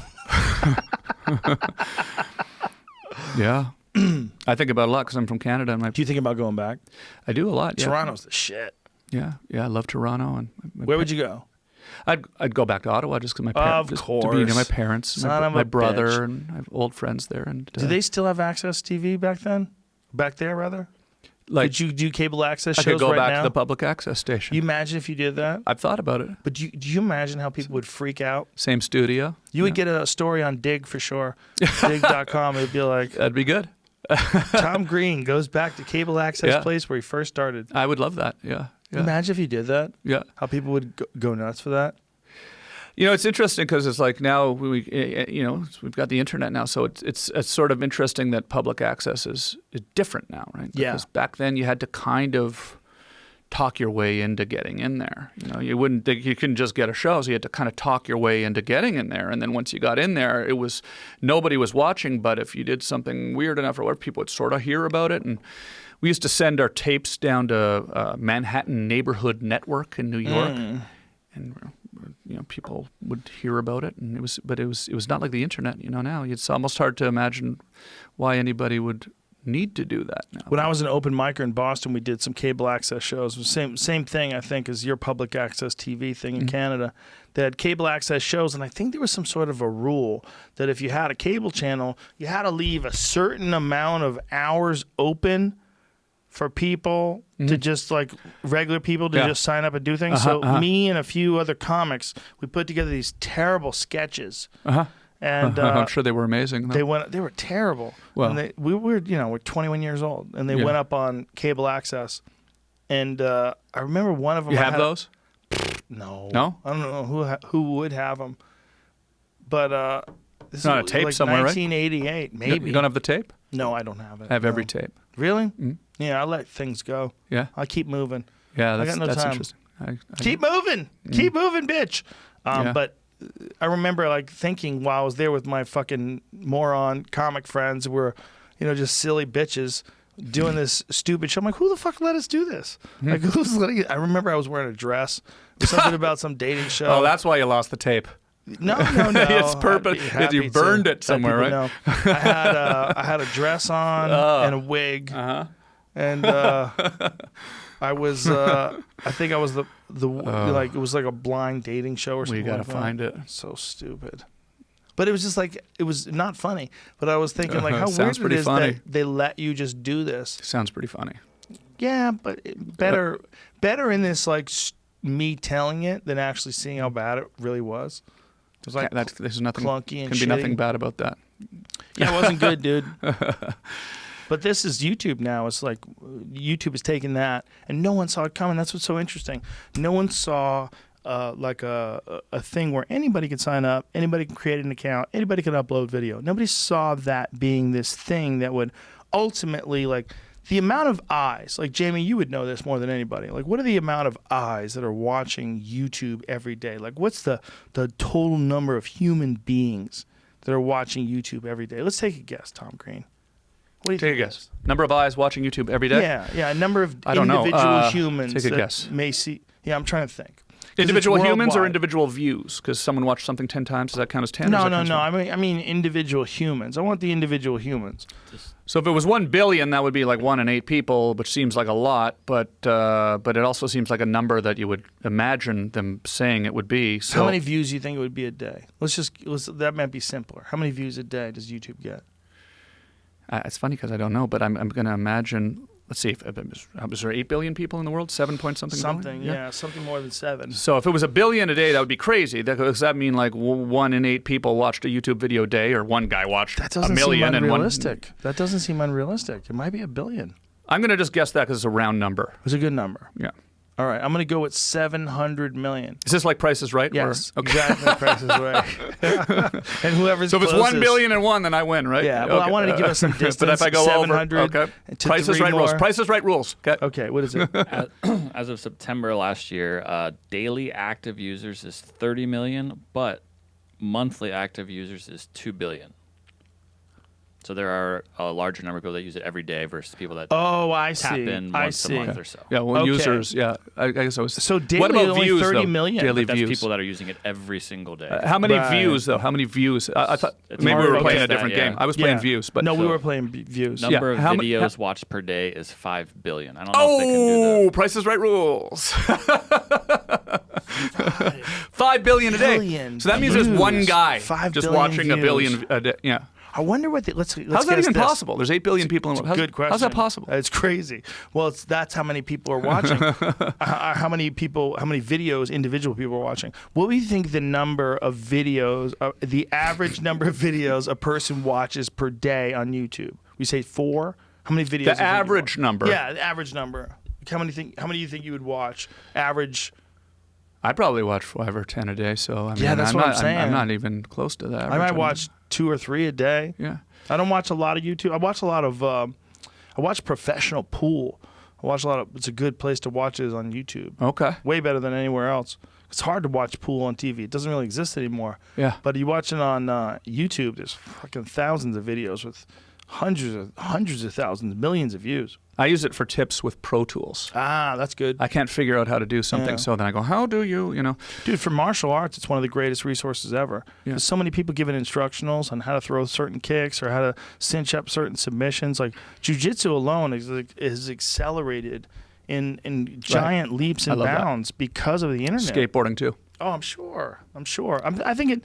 So I grew up skateboarding, Thrasher magazine. Once a week, a magazine would come out, and you could see a still shot of a guy doing a trick. You'd have to imagine now kids are watching the being repeated, and they're seeing exactly where the foot goes, exactly how the board spins, exactly how, and then they learn it, and then they advance on it, and they advance on it. So the advancement, I'm sure you've talked about this and before. I'm sure guys do videos I've heard on how drumming they do too. it. I've heard drumming, like in music, for sure. like young kids that's why you got all these young kids are like incredible musicians because they go on YouTube and they see it and they replicate it and then they improve on it. Yeah, dude, it used to be hard to find a fucking drumming coach. They could tell you to drum like Travis Barker. Who the fuck is going to teach you how to do that? Yeah. Now you can watch. That's nuts. On demand. Yeah, I think that's with everything. With playing guitar, with art. There's so many like tutorials about everything. Yoga. Like, if you want to just do yoga at home, like, fucking hundreds of thousands of yoga videos. You don't have to go anywhere. It's kind of crazy. Like, there's never been a better time to be quarantined. Right. Right? Can you imagine if this happened in 1990? Yeah. If you can be a self-starter or teach yourself how to be a self-starter right now, it's a good time to be quarantined. Yeah. You just got to be a self-starter. You just got to get up and go to work. I've made a point of trying to do things that I've always wanted to be able to do at home in my house that I haven't had time to do. Suck your own cock? I'm not going to say the improvements I've made in that area, but it's amazing what happens if you try hard enough. Just put in the effort. What is that time? Mike Shinoda from Linkin Park and other bands, he's been doing live streams showing like from start to finish how he makes a song. Oh, wow. Like I watched one yesterday, it was like an hour and a half. He started from scratch Holy and was shit. like, this is how these are the keys I'm using, this is the thought process I would use. Yeah. Wow, I like how he's amazing. color-coded his waveforms That's there, Ableton, too. but That's Ableton. It looks different, yeah. That's amazing. Why does that cat have hypnotic eyes? yeah, well, that's so he was streaming it, and that was like, this is his live video from his live stream. Oh. He's doing donations, but they have That's Twitch very pop-ups cool. and stuff for people that are following and subscribing and stuff. That's very cool. Yeah. It's like something like that. Like if you were a kid that wanted to know how do you make a song. Like I love Linkin Park. How do I make a song like Linkin Park? Bam. Yeah. Bam! And it works now. You can get on your computer and have that, and it works. Tom Green, you're a part of that. You understand that, right? By creating your Tom Green show, you allowed people to think about streaming things from their house. I bet you were a part of a lot of people's desire to jump in and do something like YouTube. Because if you really stop and think about it, before you were doing that, before you were doing it from your house or you're doing it from that public access station, how many people were doing that? You're a real pioneer, Tom Green. Legit. The pioneers leave with arrows in their back, Joe. Wow. That's heavy. That's heavy. Who shot you in the back, bro? No, listen, I've always loved technology. That's one thing that's kind of interesting. When I was a kid, my dad was in the military, but when he retired from the military after 26 years in the service as a tank commander, he continued working for the Department of Defense as a COBOL programmer. So he went and took a computer course, and he learned COBOL, and he would go off, and he'd have the cards, and he took me in, he'd show me these big computers, because Ottawa's the capital of Canada, so there's the government there, and there's these big computers. And I remember in the 80s, early 80s, they had this thing in Ottawa. It was called the NABU network. It's the weirdest thing. You would order it, and you can Google this, NABU, if you don't believe me. And it was essentially like a VCR-sized box. You could rent it. You would hook your television cable into it, and it was the internet. It was basically the internet. You could talk to people. There was video games got pumped through it. So you could play like real arcade-style video games on this thing. And it was really like way advanced.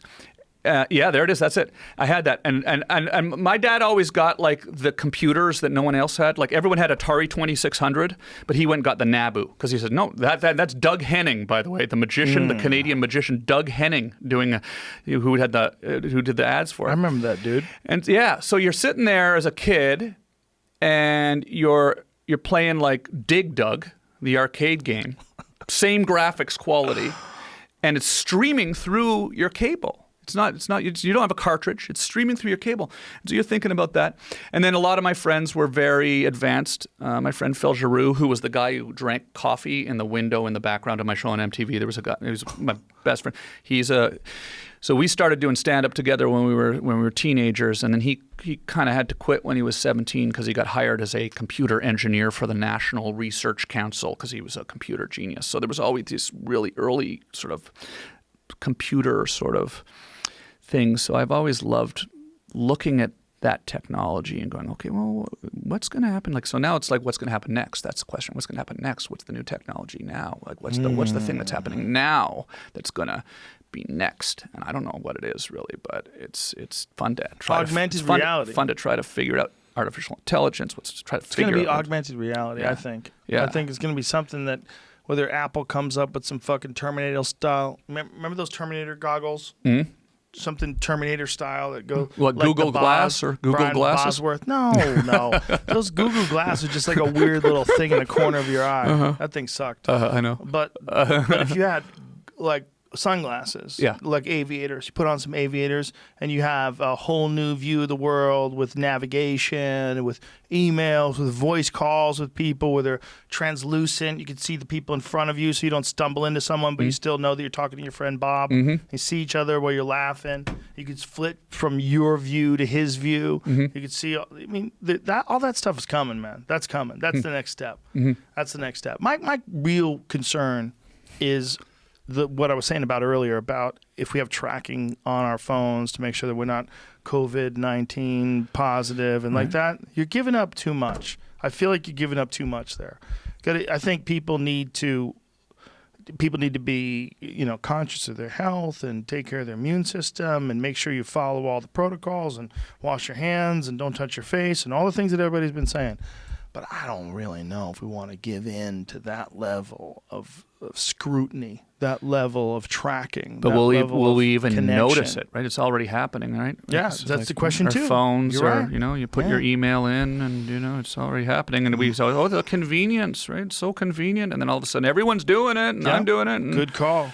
All of a sudden, it's like baby step, baby step, baby step. And so it's sort of like, are we maybe already there? I don't know. We might be. It's when they start implanting chips in our bodies, and that's when it gets a little bit, when you're going down to the clinic to have them inject a microchip into your... This company was putting chips in their employees' arms so they can buy things at the store just by waving their arm. They easier. go through doors. Yeah. So they're all Can't forget your lining wallet up to get chips. Yeah.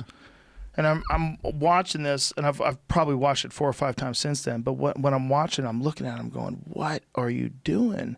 Like, where is this going? You're going to allow a company? What if Xerox fires you and you get their chip in your forearm? What are you doing? What are you doing? You're going to just be walking around with that Xerox chip in your arm? What are you going to get it surgically removed? Some Blade Runner moment. Yeah, you're going to carve it out? Yeah. No big deal. Carving it out on your own because no one will do it for you because you're not allowed to take them out. If you take the stem cells, it takes 2 weeks to heal. It's not a big deal. Carve it out. What? What are we doing? Like, listen, I think if we looked at, at ourselves in like 1980 and then looked at ourselves in 2020 and said, okay, well, how did this attachment to phones get so deeply ingrained in the culture without people figuring it out? How planned was it too? You get this dopamine rush, right? From when you get positive energy back from something, positive reinforcement back from something. And so did they know that before they made the text messaging? That every time you got a text you feel good, and then or did they realize that as they were going? Oh, look at this. People really like this. People really like this phone. They really can't put it down. Oh, that's because they're getting a dopamine rush every time somebody gets a positive energy. Oh, well, maybe we should double down on that. Maybe we should create more of these. Or was it planned from the get-go, or was it just like... I don't think they knew. Yeah. I think it's one of those things that people take advantage once they realize. They see it and they go, oh... Mm-hmm. Yeah, how do we double for all the Cambridge Analytica stuff, all the how do we let's give them what they want to see. Oh, they're liking this, they're liking this. Let's lead them down this garden path. Okay, now I'm going this way. I'm going there. Yes. I don't know. I don't think there's a cabal of super geniuses that are trying to manipulate people in a way that get them to get addicted to likes. Yeah. I think it's something that people realized along the way and they took advantage of it. And I also think that what started it was people trying to figure out how to get people to be more engaged. What's the best way to get them engaged? And the best way to get them engaged, it turns out, is to get them upset. Right. And then they figured out how to get people upset is to like fill your feed up with things that you engage with. But they're just trying to get you, if you were like really interested in positive, intellectually enriching ideas, that's what would be in your feed all the time. Right. So you're blaming them for you having this like shitty desire to eat Snickers bars all day. You're eating mental Snickers bars. You know, but that's really what it is. Like what they're doing is like Ari Shaffir did a test on YouTube and he only searched for videos of puppies. Right. And that's all that YouTube recommended him. Right. Videos of puppies. So all these people are like, they're trolling me. They're trying to get me. No, you're interested in those things. Yeah. Like I'm not interested in abortion, but you're you're watching abortion videos. But what about when you start talking there. about stuff, you haven't even typed it in, and then you see it popping up? Right. That's weird. I hate that. Jamie and I were just talking about that. That's happened a lot too these days. The thing that goes on your finger. Yeah, it's like a O2 pulse reader. We had one 2 days ago, and we didn't say it out loud. We didn't discuss what it was. I think I We didn't did. talk- I think I did say it I out remember loud. saying, I'm getting my vitals checked, Yeah. but I didn't say like, oh, look at that thing on my finger. Look at this company that makes Pretty it. sure I did. But the exact company that made it, I got an ad for it. I've gotten it 3 times in the last 12 Yeah. hours now. I mean, I remember having a conversation about my Toyota truck. Hold for a second there. Yeah. Though. How do you think that got to you? My guess is it connects to that whoever somebody's phone because it's got Bluetooth in it. It connects to something, so it's sending out a signal constantly. Our phones also have Bluetooth on. If you leave it on, looking for devices connecting constantly. Wait, what happened? It was listening to you? No, what? I missed not that saying part. that, Sorry. not saying No, that. no, that's not what he's saying. It's a Bluetooth device that checks your pulse and okay. your vitals. Basically. Okay. Because that is what it is. It is sending out a Bluetooth signal or a near field signal to devices, probably the person's phone who owns it or is connected to it. Right. But it's also sending out looking for other devices. And my phone also is looking out for Wi-Fi signals, for Bluetooth signals. There's got to be a connection there somewhere where it's tracked what devices have been logged in or connected to this within the last 6 hours, 12 hours. I've read about this in the past. So the possibility would be that Cameras this and stuff. thing, I'm just talking Yep, about yep. it from a moron, that this thing on your finger sends out a pulse or reaches out to find out what, like, maybe Google programs are open. Devices, I think. I don't even know about programs, but devices. But Let's go with how does devices. it get that cookie into, like, your Google News feed where you start seeing these? So just like what I was going to pull up with this chip thing that it's describing here, our phones meet have chip. a got a cute name. device number. What they actually call it's like I don't remember off the top of my head, but it's like that MSID number or something like that. It's almost like your social security number for your device. It's not for your phone or anybody. It's just that device. Now there are the data mining companies can get that device number and then sell it, and that's how it then ends up on your phone. Whoa. They don't necessarily, from what I've heard and what I've been told, they don't necessarily know that it's you with like your name and your One of a kind statistics, serial Okay. number. but So- they can get there. So It's your number. They know that you were around that finger thing, or your phone was around that finger thing. They don't know it's you.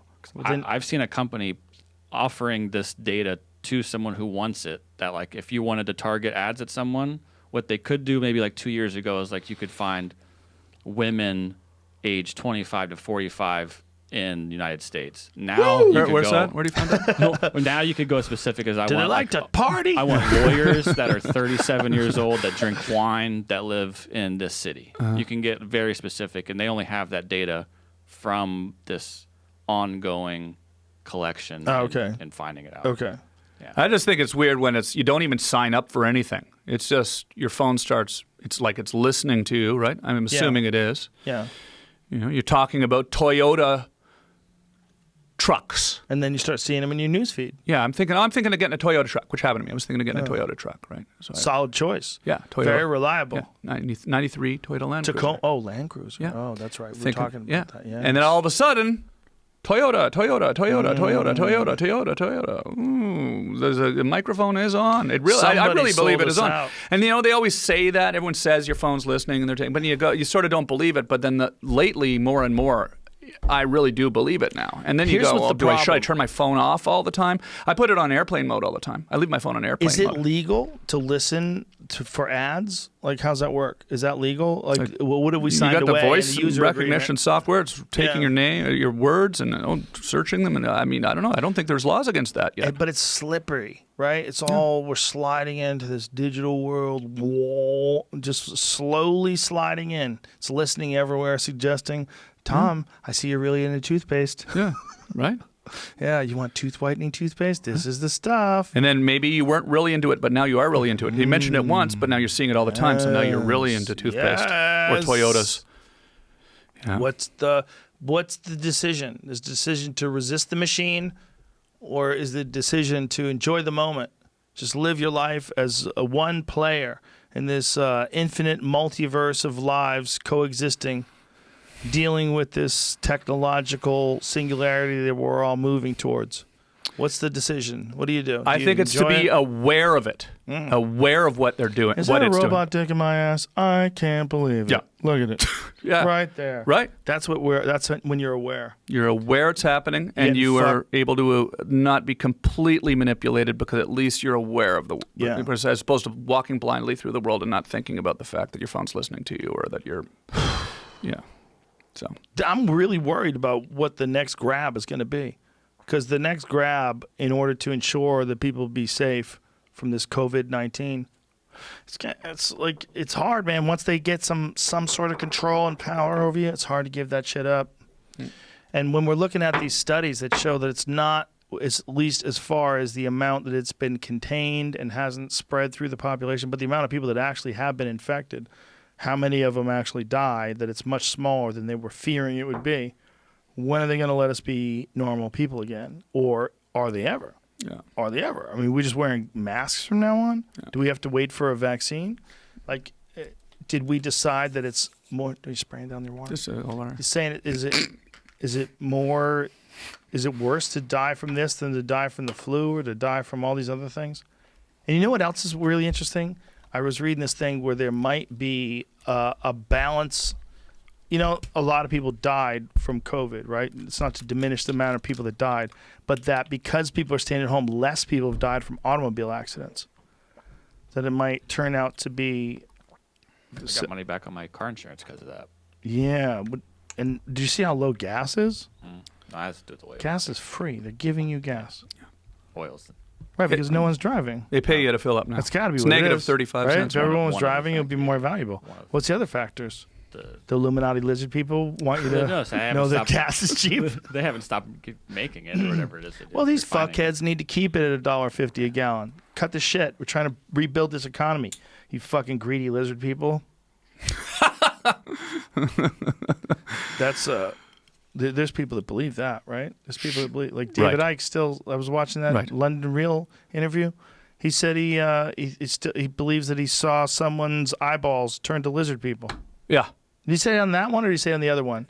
No, he said it on the Valuetainment. There's a Valuetainment podcast. They were interviewing him after the London Real podcast was taken off the air, and he said he saw people's eyeballs turn into reptile eyeballs. Right. And I'm like, Chuck, please. Yeah. Chuck, please. Could have been some good LSD maybe at work. Or maybe it didn't really happen. Yeah, that's true. Maybe you just wanted to, or maybe it did happen. Maybe it didn't. Yeah.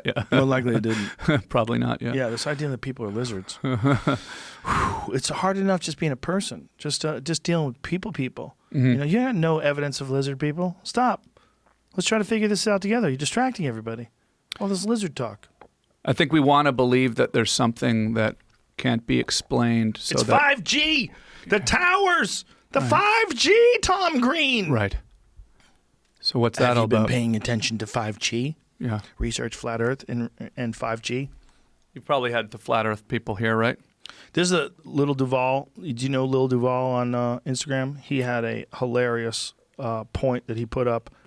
I think he retweeted somebody else's point. There's like 5 countries with 5G towers and more than 100 countries that have COVID-19. How the fuck do you think it got from there to all those people? Do you really think it's 5G? Yeah. Some people do. Yeah. Some people think it's 5G. Some people think it's 5G, man. It's amazing how things can just kind of grab a hold on the internet. Here's the question. If it was 5G, how would you find out? Do you think Verizon would let you know? If 5G just started fucking people's heads up and they started running into walls, do you think Verizon would be like, hey, guys, maybe we... oh, you caught us. Sorry. Yeah. You got us. What would they do if it really was 5G? Our bad. We were trying this thing. If 5G really did fuck people up. Well, you know, look, I've always asked myself, you know, going back to just talk about radio waves, microwaves. I mean, I've always wondered, okay, do more people have cancer now? As a cancer survivor, I go, did I get cancer because I grew up in a world where there's radio waves and cell phones and all this stuff in there? Or are just people living longer and getting cancer? I don't know. I mean, I don't know. But do you wonder, it's got to affect the human body to send, I don't know, what is it, radio wave, electronic energy through the air, going through your body, through your cells. It's got to affect it, right? So you could sort of see how somebody might think that that a stronger signal could potentially affect the cells in your body, maybe. But you know, I go, well, why start now? Let's go back to just, you know, radio, you know, microwave ovens. You know, who knows? I don't think so. Yeah. I mean, I think there's a lot of factors, but I think that biological factors, you know, they found in instances, and I believe they found it in like cave people and certain animals. They found cancer in all sorts of animals. Yeah. And wild animals, they've found cancer in them.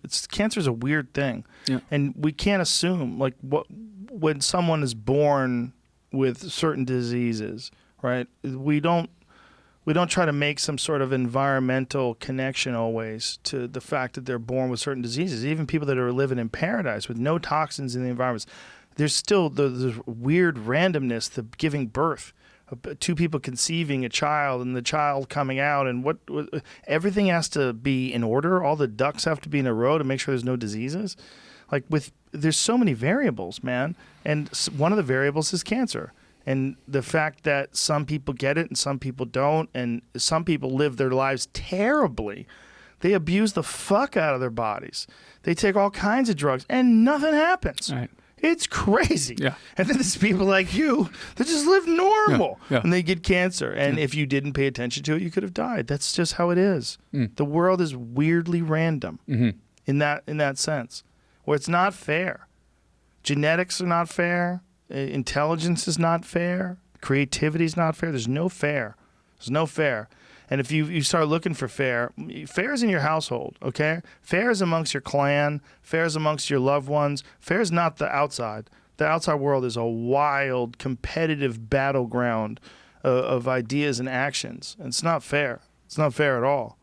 And how do you prevent that randomness from scaring the shit out of you? You can't, Tom Green. That's where weed comes along. Yeah. You can't, man. Yeah. You can't. You just got to keep on keeping on. Yeah, there's no way. You can't. If you prevent it from scaring the shit out of you, then you're not paying attention to it, right? You'd have to block it out completely if it wasn't terrifying. Because if you're paying attention to it, it's going to be terrifying. If you're not blocking it out completely, you look at the randomness of just the fact that we're in this planet with no roof and we're hurling through the galaxy. And there's all these asteroids out there, and you know, sometimes they don't see them because they're coming from behind the sun. They just fucking slam into us and kill everybody. Yeah, I spend a lot of time trying to decide what freaks me out more, the infinity of the universe or the infinity of being dead, you know? Like the infinity of the universe or the infinity of being dead. That goes forever, and once you're dead, well, that's forever too, right? There's no... What's here would scarier? be the infinity. Here would be what's stranger? This would be the scariest. Yeah. The infinity of the universe, if you live forever and you can breathe in space and you didn't need food and you were just floating forever. And go see what the fuck's going on out there. But you can't, you're never going to land, you're never going to touch ground. You're just going to float through forever for billions and billions of years without ever talking to anybody, but you're never going to die. That sounds terrifying. That might be the worst. Yeah. That might be way worse than dying. Yeah. I think that would be. I mean, what is worse than dying? Wishing you were dead?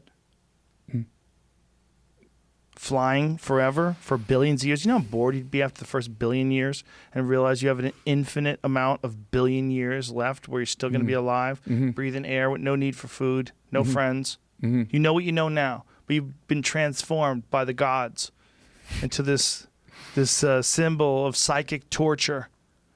You're the God Green, the Tom Green. In 2021, God came back to show us all a lesson. He let Tom Green breathe in space and fly on forever and live forever. Right. And then you streamed your thoughts. You can't land for on the a world to planet see. and go No, look around. There's no landing. No You're going to landing. be up in space forever. Be frustrating to fly right by a great planet. And, Yeah, but one planet looks like Lake Havasu where girls Yeah. have their tops yeah, off. and you go, whoa. And they're all drinking. You can't go down. Can you see it though? How closely? How well can you see it? Close enough to jack off, but then back Yeah. into space again. Maybe that one might not be so bad then. You get that Infinity. once every billion years. You come around. Oh, to every billion. planet Havasu. It's not a daily Havasu. It's not a 2-3 times daily. No. 5 times daily. It's like what was that movie? Do you remember that movie that was about like God damn it, Porky's? Was it Porky's? Canadian. Yeah, was Porky's Canadian? Yeah, Was the it? biggest independent film of all time was Porky's at the time. Probably, I'm sure that's changed now. Was that an independent film? Interesting. Yeah, and I remember when I remember that because that was my age, right? You know, our age, right? When you were like a kid, and all of a sudden there was like you could see, Yes. you could see boobies in a movie. It was Yes. pretty much that was Yes. the movie to see. That Porky's. was the movie to see, man. That was you could not Porky's. make that movie today. No, Porky's. Yeah, Right? there was like No chance. there was some weird shit It in was there. a rape fest, right?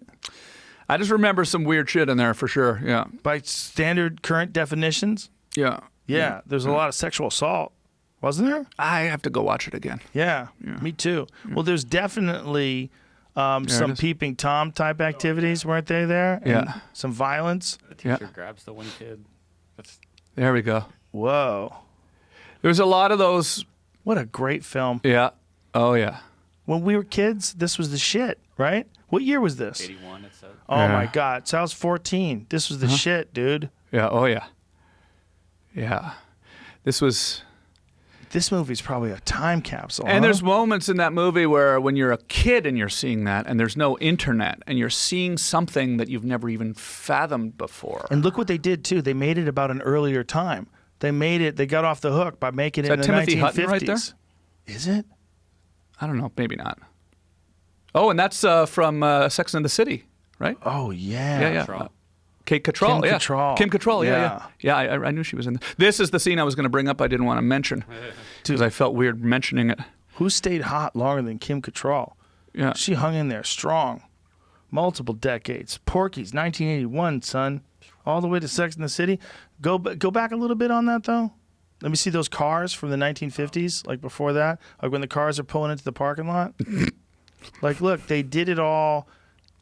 Yeah, there it is. So look at those cars. Those are all like 1953 cars. So they did it all in an even earlier time. Yeah. So they got off the hook by saying, yeah, people back there, they're fucking cave people. The 1950s, grabbing tits, Yeah. spitting on their dicks. And it was an innocent time. So. Yes. Well, it was also a time where you could do these outrageous, ridiculous movies and people just roll their eyes and go, oh. They wouldn't, protest you, have you deplatformed from everything. Well, come call out of you the a theater. Nazi. Then there'd be the VHS of it, and everyone would talk about it. There were like the Yes. ski movies. They had the Yes. snow hot dog. Yes. Remember hot dogging and Yes. Fast Times at Ridgemont High, of course, got Yes. big. But when Phoebe Cates gets out of the pool, everybody sort of paused that, rewound that The video. coming of age high school movie Yeah. was giant. And there was, for people who don't remember, young people, can you even imagine a world without an internet? So that was your only access to seeing any sort of nudity, right? I wonder, I was- think we have it best. Yeah. Because we were born and raised with no internet, and then we found the internet later in life. So we realize how crazy it is. Whereas these kids that are growing up today, they've always had the internet. The concept of no internet is so alien to them. Yeah.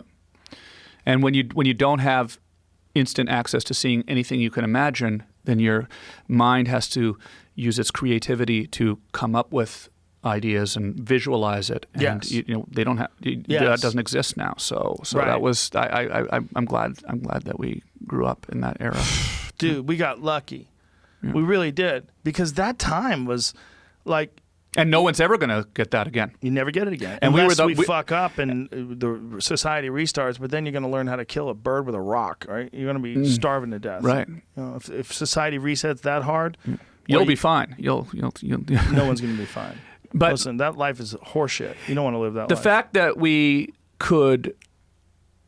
that we're young enough to enjoy all the technology now, you and I are young enough to enjoy it the same way but we also are old enough to have remembered as adults living life without it. Is kind of a luxury, and we're the only generation, we're the only age group that will ever experience that. For sure. So that's kind of it's a unique perspective. Did you have Pong as a kid? Yeah. It was the first video game I played. So, me too. Yeah. So Pong, which we used to have, was the most crude video game ever. I didn't have it. Oh, you didn't have it? My friend Sean Potvin had it. But you were around when you experienced it. Yeah, it was probably the grade would have been 5th grade, and I would go over to his house after school, and I was like, I remember he was like, yeah.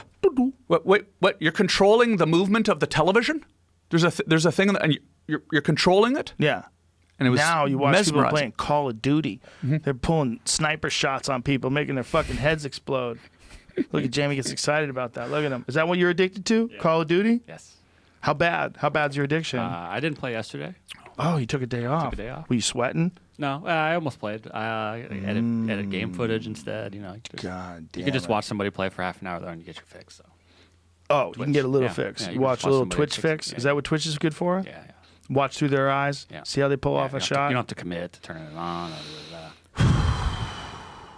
Those goddamn video games. That's how they're going to get you too. I mean, think about how big that is. Video games now, first of all, they were already at the borderline of being bigger than the film industry, right? And then they got bigger than the film industry. And now the film industry is taking a big hit because people aren't going to the movies. So they're going to have to go straight to iPhones or Apple TV or Amazon. That's what a lot of them are doing now, right? Does that mean we're getting closer and closer to living inside the machine?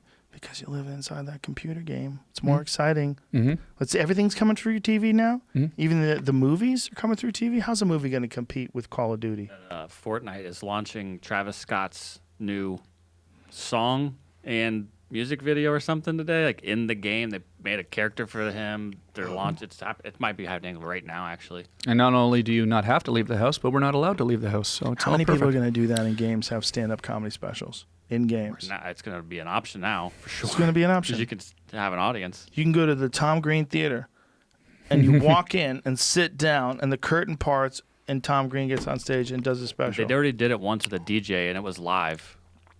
He was talking live. I don't know what he could see. So, like on his end, if he had a room with like all the thousands of servers that were open. Holy if they could do that, that would be awesome. But they're very close already. Yeah, they're going to be able to do it. I've seen 360-degree YouTube videos. Have you seen those? Where you can move your cursor around. It's crazy. You can like move to different spots in the room. Virtual reality didn't take off, though, did it? The glasses. It didn't take off when they first invented it because I don't think the technology was ready. But before the quarantine, there's a thing that we were playing down the street called Sandbox, and it's amazing. Yeah. It's really good, dude. Like there's one where it's, what is it, Deadwood Mansion, that's what it's called? You have a haptic feedback vest on, and you have a rifle, and you have these goggles on, you put the headphones on, you have things that go around your wrists and things that go around your ankles, so it tracks your movement. And then you're in a haunted mansion, and fucking zombies are coming running at you, and you're gunning them down. And it's wild. They're dropping out of the roof and right in front of you, and they grab you. They hit you. You see red in front of you, and you feel it on your vest. It's nuts, And then the graphics are going to get better. Yes. They're way better now than they used to be. And then you're not going to want to leave. We had John Carmack come in. John Carmack is the guy who designed Quake. He designed a 3D engine for Doom and Quake and all those amazing video games. And then he was working for Oculus. So he came in with the newest Oculus. The newest Oculus is just a headset. You put it on, and it works off of an iPad. You have a headset and these two things. You have no tether. There's no cord attaching you. And it has like this clearly designed framing for your game playing area. So like you frame the room. So if your room is like out here big, like a warehouse, you can walk around like 30 feet this way and 30 feet that way and make a 30 foot square and 30 foot in each direction. And then it knows that's the game footage and it shows you where the walls are. So it gives you this view of like, don't go past here. It gets opaque, and now you know. And you back up, and now you're inside the haunted house again. Or now you back up, and you're in the alien spaceship again. It's nuts what they can do now. And when the graphics get better, and then the world gets bigger, Yes. that's when you don't want to leave because you feel like you can actually physically go explore and never find the end of it. Well, what was that one game where you make universes, you make planets and worlds? Yeah, it's called No Man's Sky, but it was like a never-ending, self-perpetuating type. As you kept going, it just made more. I don't know if it worked out the way it was designed or the way it was advertised, but they're still working on it, and that's just one step, though, to get further in. That is going to probably be like the inspiration for someone when new technology emerges to take it to the next level and come up with some other even more deeply immersive game. Once they really get that haptic feedback shit down precise, where you can feel someone grabbing your tits, you can feel someone, feel someone with their hands around your neck, feel someone trying to choke you. Yeah. You know. Yeah, well, if that's what you're into. I mean, if you're getting attacked, if you're in a game and you kick in the door and some guy jumps on you and grabs your neck and you're like, bang, bang, bang. Right. And then he drops to the ground. You're like, fuck, this is crazy. Like you felt him choking you. Like all that. I mean, movies like The Revenant, right? Where Leonardo DiCaprio gets attacked by that grizzly bear. Yeah. Imagine if you had a suit on that lets you get attacked by a grizzly bear. Yeah, they have that. You've seen that, right? But it throws you to the ground. Yeah. It's biting on you and shaking you like a leaf. You're like, holy fuck. Yeah. You know, it's just some suit that figures out how to manipulate your body the same way it would be manipulated in this video game. I haven't done a lot of that stuff, but it's like that your mind does believe it, right? Well, it could you walk be. up to there's the one where you walk to the edge of a thing, you look down, you get vertigo, and you know you're in a thing, but your mind just seeing. You walk a plank. Yeah, we actually had a plank. I think I saw it on your show, actually. Well, did I see it? Did we have no? it on the Did show? I see it here? Or? We've definitely seen that talked on the about it. We okay. definitely talked about it. Yeah. You could put a board down on the ground, like a 2x4. I saw that and then recently somewhere. Walk on it, and it seems like this is the board you're walking on, and look below you, you see the city streets. I saw that recently on the internet. Yeah. How long until you can fly? How long until you could ride one of them Avatar dragons?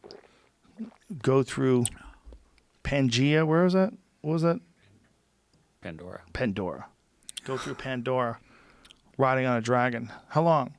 Not that long, man. Less than 100 years. 100 years from now, you're just gonna and you're gonna be gone, and you're gonna be in some other universe. You're gonna be in some other world. You're gonna be Luke Skywalker. You're gonna be Mickey Mouse. It's gonna happen, man. It's gonna happen, 100%. How long does it take? You know, how long does it take before that happens? And will it be gradual, or will it be one big leap? We don't see it coming, and we're all like those buffalo that the Native Americans used to push off the cliff, or one of them would go off the cliff, and then the other one would go, fuck, there's a cliff, but there's like 1,000 buffalo behind you that don't know it's a cliff, so they just keep pushing. Yeah. When that headset goes on and it's way more satisfying than reality, we're going to have trouble. Fuck. That's just the thing that's going to push it. I'm sure that will probably be what happens. That's what pushes every technology. Yeah. Push streaming, push VHS, push so many things. Porn. Video for sure, yeah. Once they figure out how to literally and have it feel like you're having sex with a porn star. Yeah. Like she has sex with a guy, that guy wears a headset, and then you put that headset on and it's like they're having sex with you. Yeah. Why leave the house at that point? Why leave the house? Why leave the house? Just zip, zip. Yeah. It's right in your temples. What if that's how we have to watch Avatar 2 or 3? Oh, no. I'm not doing it, James Cameron. First you're trying to get me to be vegan. Now you want me to be a robot. But the Avatar, what was that? Like the Avatar depression syndrome when people like oh, yeah, man. That was legit. Watch it or whatever? No. People got Avatar depression because they went to see Avatar and they wished their lives were that noble. Oh. They wish their lives were that important and amazing. People got Avatar Na'vi. Depression? Yes, it was real. Because they realized that we live a bullshit life. Yeah. And they want to ride a dragon and then fucking shoot bows and arrows at the bad guys. They got Avatar depression. It was like a real thing because so many psychologists were talking to these people, so many psychiatrists were treating these patients that they just started calling it something. Like, well, how many guys are you getting every day that are sad? Because Avatar's not real. How do you do this as often as you do? The energy, the mental energy that it must. I mean, this is awesome. I mean, but like for me, like I don't have to. We've been on here for. I'm mentally ill. This is easy. This is how I am. Amazing. Come on, man. That's nonsense. I just found something that works with whatever's fucked up about me. Whatever's fucked up about me is I'm interested in shit. I talk too much. Yeah, no, perfect. Amazing. Put it together. No, it's amazing. It's exciting to sit here with you, of course, but to see the genuine enthusiasm for all of these ideas we're talking about. And you do this every day. You do this, not every day, but you do this a lot. I mean, how do you keep that? How do you keep that enthusiasm? Don't you have cool conversations with people a lot? I do. Yeah, I just do it in here. It's really just picking who you get to talk to. Yeah. I love it. I love it. I feel honored to be able to sit here. I feel honored to be able to sit here with you. You just put this much energy into this show with me. This is amazing. It's incredible. I'm happy to do it, and I appreciate you, and I appreciate you showing me the way. Yeah, for real. 2007, being over at your house showed me the way. I mean, it's so cool you say it, man. I just really appreciate it. It's true. It's a class act, man. Not everybody says stuff like that. So thank you for just at least throwing me an acknowledgement there. Oh, please, very man. cool. Very cool. I've always been in your debt in that regard, for sure. Because I do really remember thinking that, like, wow, Tom Green's stepping up.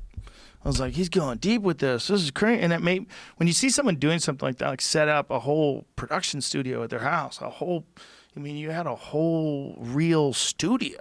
Like you could go live. I was like, wow, like that for sure planted a ton of seeds in my little garden. Yeah. Oh, you nailed it, dude. And you're doing it again. Yeah. Yay. And Yes. how can people watch what you're doing again? I'm doing my podcast. I'm doing a podcast, the Tom Green Podcast. So it's where you get podcasts. And I'm on Instagram, Twitter, tomgreen.com. Are you doing video of this as well? Yeah, not yet. I've just been doing the audio, but I'm going to put some cameras on it. Because you were showing me that cool light that you had. So I'm setting it up now. So yeah, it's a really cool light. So video soon. Yeah. Oh, beautiful. Yeah. It's I know you've got some cool lights here, but the got regular Roto lights. light. Check out the Roto light. Yeah. Respect to the OG. Thank you, Tom Green. Appreciate you, brother. Thank you for being here. All right. Thank you, Joe. Bye, everybody.